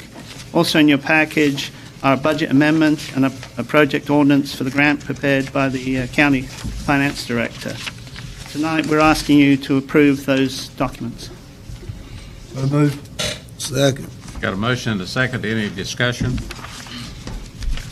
All those in favor of the motion, raise your right hand. Those opposed? I voted for it. You did? You can look down here first. I'm going to have to start doing that. Those guys, they're dead ringers every time. You got them. Here's your question mark down here. Okay. Okay, and once this company is a little bit more established in their premises, they're going to have a ribbon cutting, and I'm sure it'll all be invited. Thank you very much, Mark. All right, item number 6, the resolution supporting the statewide referendum on a bond issue for school facility needs. Commissioner Buziak. Thank you, Mr. Chairman. The Department of Public Instruction reported in 2016 that North Carolina's public schools need about $8.1 billion to pay for new school facilities, maintenance and renovations, and of that, Beaufort County schools will need approximately $20.5 million over the next 5 years. To put that in perspective, that's almost 40 cents in additional taxes that we would have to pay if we were going to do what has to be done in the county. Therefore, I'm proposing the General Assembly is calling for a statewide referendum called the Public School Board Bond Act of November 2018, put on the ballot. And our resolution, the resolution that I proposed to the commissioners, would urge the North Carolina General Assembly to vote on this for this coming election in the fall. So if I may, resolution supporting a statewide referendum on a bond issue for school facility needs. Whereas, based on the information from the school districts and counties, the Department of Public Inspection reported in 2016 that North Carolina's public schools need about $8.1 billion to pay for new school facilities, maintenance, and renovations. And whereas the 2016 report, also known as the Statewide Facility Needs Survey, found that 118 new schools are needed across North Carolina, 50 are needed immediately, and 60 are needed in 3 to 5 years. And whereas besides new construction, 1,560 schools need renovations to comply with safety and building code requirements to address deferred maintenance, and 459 schools need additions for new classrooms. And whereas a priority goal of the North Carolina Association of County Commissioners is to support legislation to provide state assistance to meet school construction needs caused by increased enrollment and mandated reduction in class size through a statewide referendum on a bond issue. And whereas the statewide facility needs survey also showed that construction costs are increasing from a base of $136 per square foot in 2005 to $190 per square foot in 2015, and interest rates and construction costs are still rising. And whereas deteriorating facilities which distract from learning impacts achievement, and we need to ensure school facilities are conducive to study. And whereas counties have limited options to raise revenue to pay for school construction. And whereas because counties lack sufficient sources of funding for state facilities, the state has responded in the past by approving statewide school construction bonds to address needs nearly once per decade. And whereas a statewide bond is urgently needed to help address the staggering shortfall in funding for construction, repairs, and renovations of public school facilities throughout North Carolina, because outstanding needs are estimated to exceed $8.1 billion. And whereas Beaufort County has school capital needs over the next 5 years estimated by the school system at $20.5 million. Whereas it is estimated that Beaufort County could receive $5.7 million towards a shortfall of school capital needs. And whereas the North Carolina School Bond, HB 866/Senate Bill 542, would invest $1.9 billion to begin addressing these critical needs all across the state. Now, therefore, it be resolved, the Beaufort County Commissioners urges the North Carolina General Assembly to call for a statewide referendum on the November 18 ballot, which is referred to as the Public School Building Bond Act, so that the school districts across North Carolina are better able to meet urgent facility needs. Further be it resolved that copies of the resolution be transmitted to the members of the General Assembly representing Beaufort County and to all 100 counties in North Carolina. Adopted the 7th day of May 2018. And that's my motion, Mr. Chairman. Have a motion. Is there a second? Second. Have a second. Discussion. Yes. Mr. Well, you know, the $5.6 million that Beaufort County could get out of $1.8 billion is such a small number that what you're going to wind up with percentage-wise is Beaufort County is going to be paying state taxes for a bond issue to go to the state that we're going to be paying for somebody else's schools. I'll just put it that way, because $6 million as a part of $1.8 billion is virtually nothing. So we're going to be sending money out of the county to Raleigh if this bond issue passes to pay for schools in Raleigh and Charlotte and all these other places. Now, counties, to say that there's no way that this money can be raised, counties in North Carolina, that's what you have property taxes for. They can raise the taxes and build your schools, and I subscribe to the policy of let each county stand for its own schools. Beaufort County doesn't need to be paying for other people's schools. The other thing that's going on in Beaufort County that we've talked about in here before is the North Side School, the high school is about half full. Okay, the school across the street, Northeast Elementary or whatever it's called over there, is not full at all. We only have one school, maybe one at Chocowinity, that's overcrowded, and that's Washington High School. We have the South Side School is about half empty, and we're entering into some studies that NC State is doing for us to tell us what to do about some of these things. And a lot of it is because parents want to keep certain school districts certain ways for their children. It's our responsibility to see to it that the property of the county is used efficiently. We don't need any additional funds to build schools, if you want to get right down to it. All we need to do is use the buildings that we've already bought and that are about half paid for. We owe about $16 million right now in bonds. So to get a measly $6 million out of $1.8 billion, do the numbers on that. And you're going to see that citizens of Beaufort County, if this passes, are going to be sending money to Raleigh to build schools a lot of other places other than here. So I'm not going to vote for this because it is not a good deal for the citizens of Beaufort County to do a school bond issue, because we've already built our schools and we're paying for them. We just need to manage the use of the square footage in the schools efficiently. And what these guys are asking to do with that $20 million is to build schools in places to satisfy a few locals about where their children are going to go to school, and that's not the way it works. We need to look after everybody in Beaufort County that's paying taxes. We don't need to send our money to Raleigh. So I'm going to vote against this. It is not a good deal for the citizens of Beaufort County. Any other comment? All right. I just want to clarify some misinformation. The $5.7 million is for school capital needs, is for repairs. There's no intention to build new schools in the county at this point in time, even though we have some schools go back to 2015. What I heard also is we could raise our own taxes, so $5.7 million is almost 11 cents on taxes just for the school capital needs, and I don't know if we want to do that to our county. And, yeah, we're doing a redistricting study, is one thing they're looking at. Preliminarily, in order to fill Washington High School, we'd have to move the district line past the high school into almost Washington. And some of the school children in first grade, kindergarten, second grade would probably have to leave their houses around 5 o'clock in the morning. So redistricting in a county of 800 square miles is going to be extremely difficult. But I do want to clarify, we're talking about capital needs here for Beaufort County for their schools, and we have two options. And that's not to build schools, that's just capital improvements. And those are the options. Thank you, Mr. Chairman. Well, you're still going to be sending more than $6 million to Raleigh in taxes if this bond issue passes. You're going to pay more money than you're going to ever get back. Any other comments?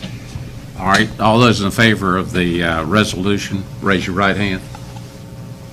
Those opposed? See, you need to look down here first. I did. Right. Okay, we're down to item number 7, the workplace violence. Commissioner Buzzio. Thank you, Mr. Chairman. Just a summary. Some 2 million American workers are victims of workplace violence each year. Workplace violence can strike anywhere, and no one is immune, either from another employee or someone from the public. Some workers, however, are at increased risk. Among them are workers who exchange money with the public, deliver passengers, goods, or services, work alone or in small groups, during late night or early morning hours, or in community settings and offices where they have extensive contact with the public. Some of this group includes healthcare and social service workers, such as visiting nurses, psychiatric evaluators, probation officers, community workers such as gas and water utility employees, and you heard that from Christina. And an employer has a duty. An employer has a duty to provide a safe working environment under OSHA, which regulates workplace health and safety. Mass shootings are a raising concern in the United States and are increasing at alarming rates, and violence in workplace environments are high-risk territories. In 2016, the U.S. saw 483 mass shooting incidents, according to data from the Gun Violence Archive. More than 300 shootings occurred in 2017, and 2018 is off to another violent start. An active shooter is defined as one or more individuals actively engaged in killing or attempting to kill people in populated areas. From a recent FBI statement, recent instances have underscored the need for coordination between law enforcement and others, the agency says. The active part of the definition implies that both law enforcement, employers, and employees can affect the outcome of the event based on their responses to the situation, preventative situations. Workplace violence frequently results in physical and psychological harm, loss of property and productivity, workers' compensation claims, increased litigation, and legal risks for employers. The legal risks for Beaufort County: the Occupational Safety and Health Act, penalties associated with that, workers' compensation law, which costs us money and taxes, tort laws such as negligent hiring claims from third-party victims.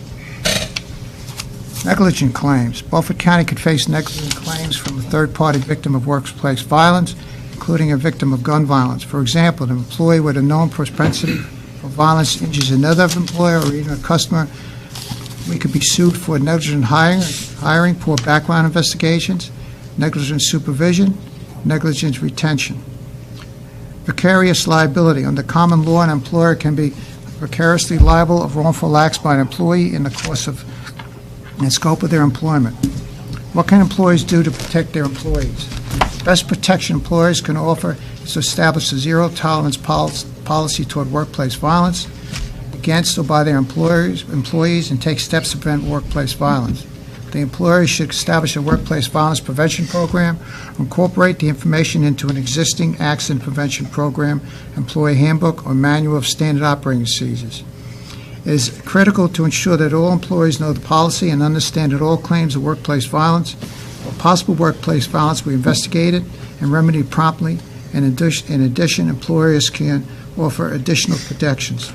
Based upon the above, it is recommended the Beaufort County Board of Commissioners form a working group to study and recommend security upgrades and policies for the Beaufort County employees and office buildings to protect our employees from workplace violence.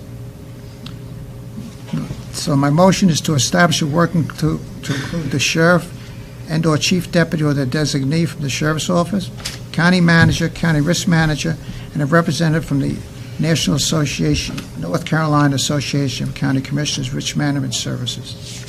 The intention of this group is to provide recommendations and proposals on upgrading security policies for our Beaufort County employees and office buildings. These recommendations and proposals could include the following, which are not meant to be all-inclusive: physical, electronic cameras, medical detectives, training, written or updated policies, etc. And that's my motion, Mr. Chairman. Okay, you've heard the motion. Is there a second? Second. Got a second to the motion. Floor is open for discussion, comments. If none, we'll take a vote. All those in favor of the resolution, raise your right hand.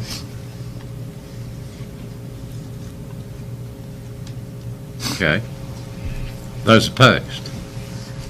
I think the motion itself is dangerous because it gives employees ideas.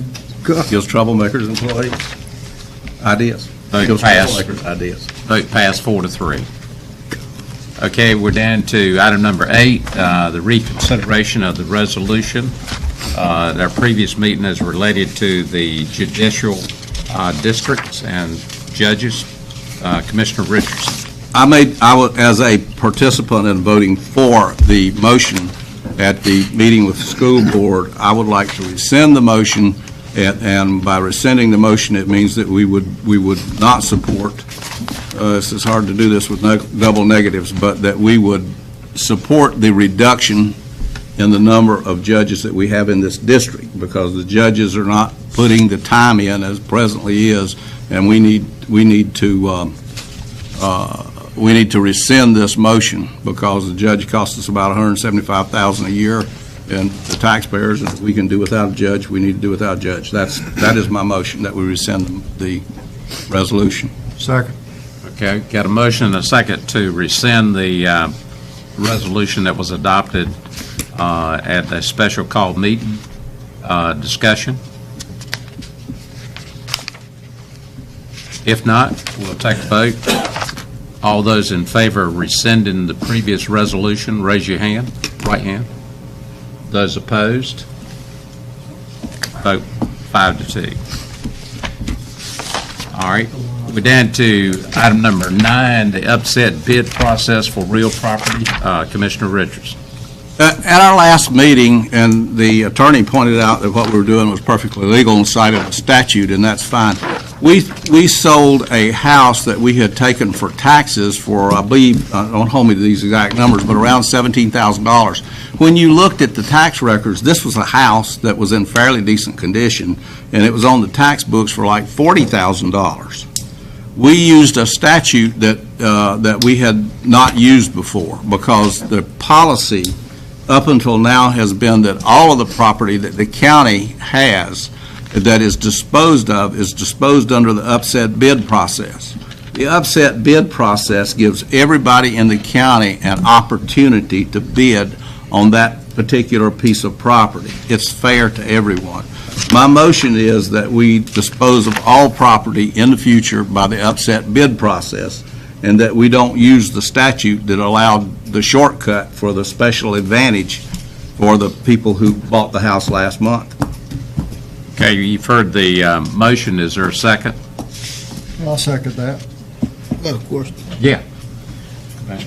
Don't we do that now? All properties is in upset bid. Don't we do it now? The house that we sold the property that was sold last month was not sold that way. It was sold using a statute which allows us to transfer our contract lien or whatever it's called to a third party without the county ever taking title. If the county takes title, then it has to be sold. Our present policy and the statutes are that it has to be sold under the upset bid process. The shortcut in this is somebody squeezed their way into the door, knew of the statute, and wound up with a piece of property that was not sold under the upset bid process. And it was sold for less than what it could have been sold for. I just want fairness for everybody in the county. That's all I want. That's not exactly right. Okay. That house, we checked on the house. The roof was caving in on it. The windows had been stolen out of it. It was a derelict house. It was sold with an upset bid. It was sold at an auction for back taxes. There were no bidders at the sale. It was advertised in the Daily News. Tax foreclosure, like they do all the tax foreclosures, the house was knocked off to the county because there were no other bidders, although they were asked to bid. These folks came in after the fact and said, we would like to buy the house. They are not relatives of people owning the house, had no connection, and for the amount of the taxes was $10,000 or $12,000 in back taxes owed on the house. They took an assignment of the county's bid, possible bid. The county really didn't have a bid. They had the high bid at the sale, but it was a public sale, so it was not streamlined to miss anything here. Why didn't they go back to the upset bid? Once they made an offer on the house, why didn't we not have an upset bid? It had been knocked off and sold, and they took an assignment of bid. Perfectly legal situation. I'm not take an assignment of a bid. The county never took title to the property. That's correct. That's correct. We didn't do anything illegal. I'm not saying we've done that once before. Yeah, we didn't do anything illegal, but I'm saying we should not do that. Everything should be done under the upset bid process because that's fair to everybody, because an individual can sit there and see a piece of property being sold, knowing how the law works, and take advantage of the situation, and the rest of the taxpayers don't get an opportunity. And I'll cite to you the medical building that we recently sold up at the hospital, which brought a lot more money than anybody ever thought that it ever would bring. That was done under the upset bid process. I just think it's fair to everybody. We didn't do anything wrong, Mr. Attorney. I mean, I'm not saying that. I'm just saying all property should be sold under the upset bid process in the future without the use of that statute. What? Can we change that statute? No, you can't change the statute, but you can set the policy. That's in 105. It's in the taxation. I remember when we had that happen once before. That's right. But you can say that we're going to take title to all property, and then it has to go under the upset bid process, and that's what my motion does. So what we should have done then is, if we didn't get a bid on it, we should have took title to the property and then let them make the bid, and then it go to upset. If we had taken title to it, it would have been on this list of 7 we got tonight that you're going to look at, that the biggest bids you got in here is like $1,200. That's where it would have ended up. This way, we got the $12,000 back in taxes. Okay. Well, I'm not saying it wasn't a good deal. I'm saying it looks bad when part of the property is sold under the upset bid process, and part of it is sold under the process of somebody can squeak their way in under the law and get a piece of property. I just want the fair to everybody. That's all I want. But the property was advertised publicly. Yes. And so that was the market value on the day of the sale. That's it. Well, it was sold just like all of the property that we take title to is sold at the courthouse door. All property is bid at the courthouse door. Anybody can come in and bid on it that wants to. Then, if nobody bids on it, the county becomes the high bidder for the taxes on it, and we take title to the property, and we take a deed for the property. In this particular case, the property was sold at the courthouse door, just like it normally is. But then the statute allows us to assign our bid to somebody else. So it never got into the upset bid process. We never took title to it. What we did was perfectly legal. I'm just saying, as a matter of policy, every property needs to be sold under the upset bid process, which means when it's sold at the courthouse door, we are going to take title to it. That's all I'm saying. And I would just add to that, I can't disagree with what you just said, except to say, my experience, and I grant you it's only been several years, that's always been sold. All property that we've sold, I know no exception to that hasn't been sold, so there was an upset bid in place, advertised sale, etc. Other than this That's the piece of way we do property. it. Other than this piece of property. It was done in this piece of property. No, It was no. advertised. The argument is, yes, that it was bid, but I'm standing around the corner at the courthouse, and I walk up to you as soon as it's sold, and I'm saying, okay, you assign this thing to me, and I'll pay you the taxes lien on it. It never gets to the upset bid process. The upset bid process is different from the auction for taxes at the courthouse door. Those are two different things. Now, I think based on his description, I didn't go over there and look at the house. He might have got a good deal for this one.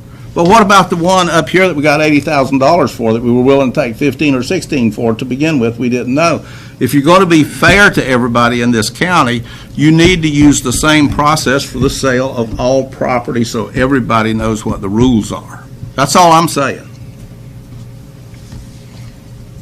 Question? Did we get a second?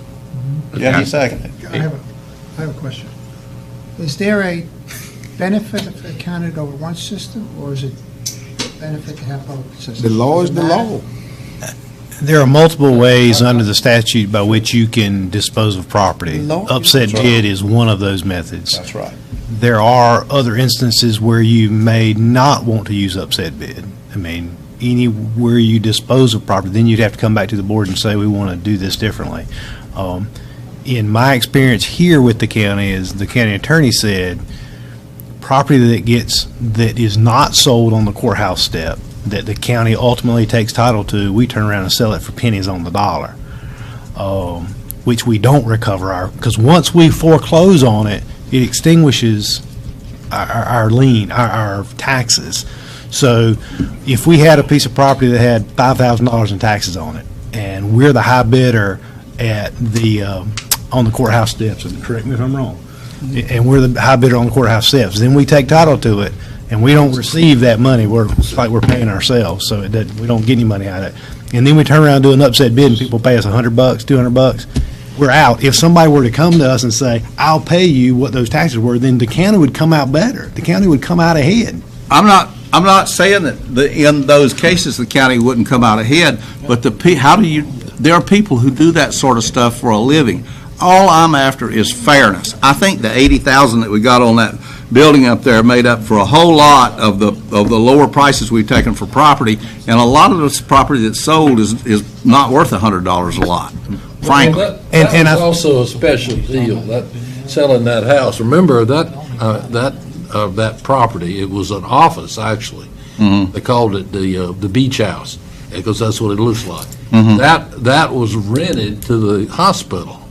We entered into an agreement with the hospital to put it up for sale. Right. That and the one down on 11th Street. Right. And we put it up for sale, and that was subject to advertisement and 10% deposit, or 5% deposit, and 10-day right of upset bid, and it went all the way through, and we finally got top dollar on it. Right. So that was a whole different. The only purpose of my motion is fairness for everybody in the county, because people have learned to work these systems in order to get advantages that the general public does not have. And I'm for fairness for everybody.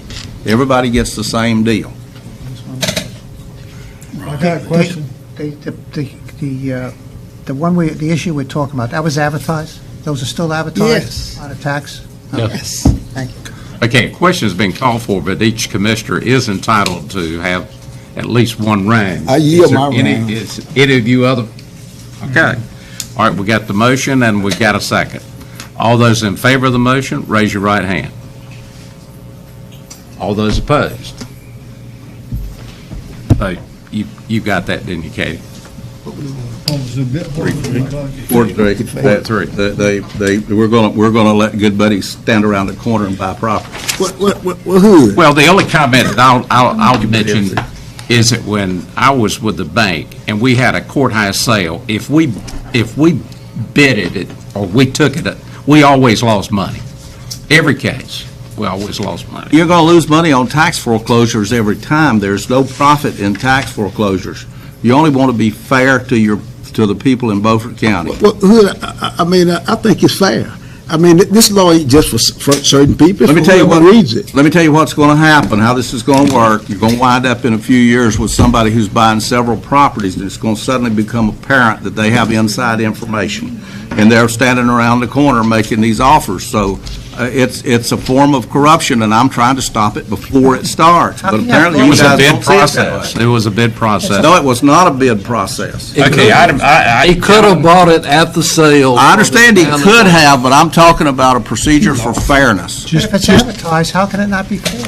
Just for clarification, I don't like the word it's corruption. it's still got to come back to the board for final approval Yeah. either way. So you could have said no, you didn't want to sell that piece of property. You watch, the same guy will be in here with 5 or 6 properties before this is over with. Right, I understand. And nobody else will know about it, and nobody else will have an opportunity. To my knowledge, this is the first time in 3 years that this has ever happened. So Second time. in 3 years? Yeah. Okay. It's been about 2.5. All right. Gentlemen, we're down to item number 10, the Juvenile Crime Prevention Committee match. So moved. Brian. Second. This is not second. Okay, we got a motion to the second. Is that okay with you, Brian? All right. All those in favor, raise your right hand. Oh, He's second. Yeah. Jesus Okay. Christ. Everybody voted in favor of that. That was unanimous. Give you a biscuit. Okay, we're down to Beaufort Community College Board I'll of make a Trustee motion. appointment. So moved. Second. Okay, we got a motion and a second on the floor. Any discussion? All those in favor of the motion, raise your right hand. Preach a ball. All right. Anybody opposed? No. All right. Keep That was moving. unanimous. Down to Judicial District Managers of Office Lease Agreement, Brian. Probation. I was waiting for somebody to make a motion. So moved. Second. You second. I second it. All right. Now, any discussion, any questions of Brian? This is the one that you can charge for. Some of them you can't. This is money that comes to us. Okay. This is easy. So we were foolish not to do this one. That's right. So your questions are answered on this one. Yeah, mine are all answered. I'm going to vote for it. We get Okay, all those in favor of the motion, raise your right hand. That was unanimous. Thank you, gentlemen. We're down now to the bid offer to purchase property in the WBC IP. Brian? All right, I need to disclose, is this the Slade purchase properties? No, sir. It's not. Okay, go ahead. This is to explain, there's several pieces with this. The county was receiving an offer on Lot 3. That's the lot that's adjacent to Intermarket Technologies, in between Intermarket Technologies and the Committee 100 building. Mr. Scott Gardner has made an offer on that of $7,000 an acre. That's the same starting bid that the Committee 100 made on theirs. So what we would, the next step is for the board to propose to accept that and start the upset bid process. Because the property out there is owned 55 by the county, 45 by the city, conversation with the School of Government, they said probably what you ought to do to make this easier, more efficient, and not waste money on extra advertisement is to let one party take the lead. So I had a conversation with the city. They said they were glad for us to take the lead on that and act as their agent in the upset bid process. So you have a interlocal agreement that allows us to do that the city's okay with, and you also have a resolution, because any interlocal agreement has to be approved by resolution. So in this package, you need to ratify the attached resolution that authorizes the interlocal agreement, approve the interlocal agreement, and then accept the offer from Mr. Gardner in the amount of $7,000 per acre and start the upset bid process. I make a motion, we go through the processes. All right, we have a motion. Is there a second? Second. Any further discussion? All right, all those in favor of proceeding with this property, raise your right hand. Those opposed, vote was unanimous. All right, we're down to the acceptance of the North Carolina Department of Transportation bike plan grant. Brian? Yes, sir. In November of 17, you unanimously approved applying for the DOT bike planning grant. That grant was approved. There's a 30% match. You'll see the attached resolution accepting the bike plan and the budget amendment that provides the local match. Be glad to answer your questions. So moved. Got a motion? Second. And a second? Nay. Any questions of Brian? All right, all those in favor of the approval, raise your right hand. Those opposed? 6-1. We're down to the last item, bid offer to purchase property. David? I need to disclose before you go into that I would like to be recused from voting on this because this is my client, and I'll probably wind up surveying all these things. Need a motion to accept. So moved. Accommodate. Got a motion? Second. And a second. All those in favor of allowing, Oh, I'm in favor. okay. Vote was unanimous. We'll excuse you. Thank you. On page 184, you've got a list of 7 pieces of property, excuse me, and the bids for those 7 pieces. I have been informed that the Chandler Road property has already been upset, but you're approving the bid at $1,000, even though it's been raised to $2,500. So that one is going up. And I would also, just a point of interest, the last 2 bids at the same gentleman who bought the property we were just discussing. And he's bid $1,500 for those 2 pieces of property. So moved. Okay, got a motion and a second. All those in favor of accepting these bids, raise your right hand. Vote was 6-0. Motion to adjourn. Okay, got a motion to adjourn. May I ask one question? When's the next time this group meets before we leave? Next Monday. Next Monday. Be back here next Monday. Okay. 5 o'clock, 5:30. Budget. 5:30. Okay. Got a motion and a second to adjourn. All those in favor, raise your right hand.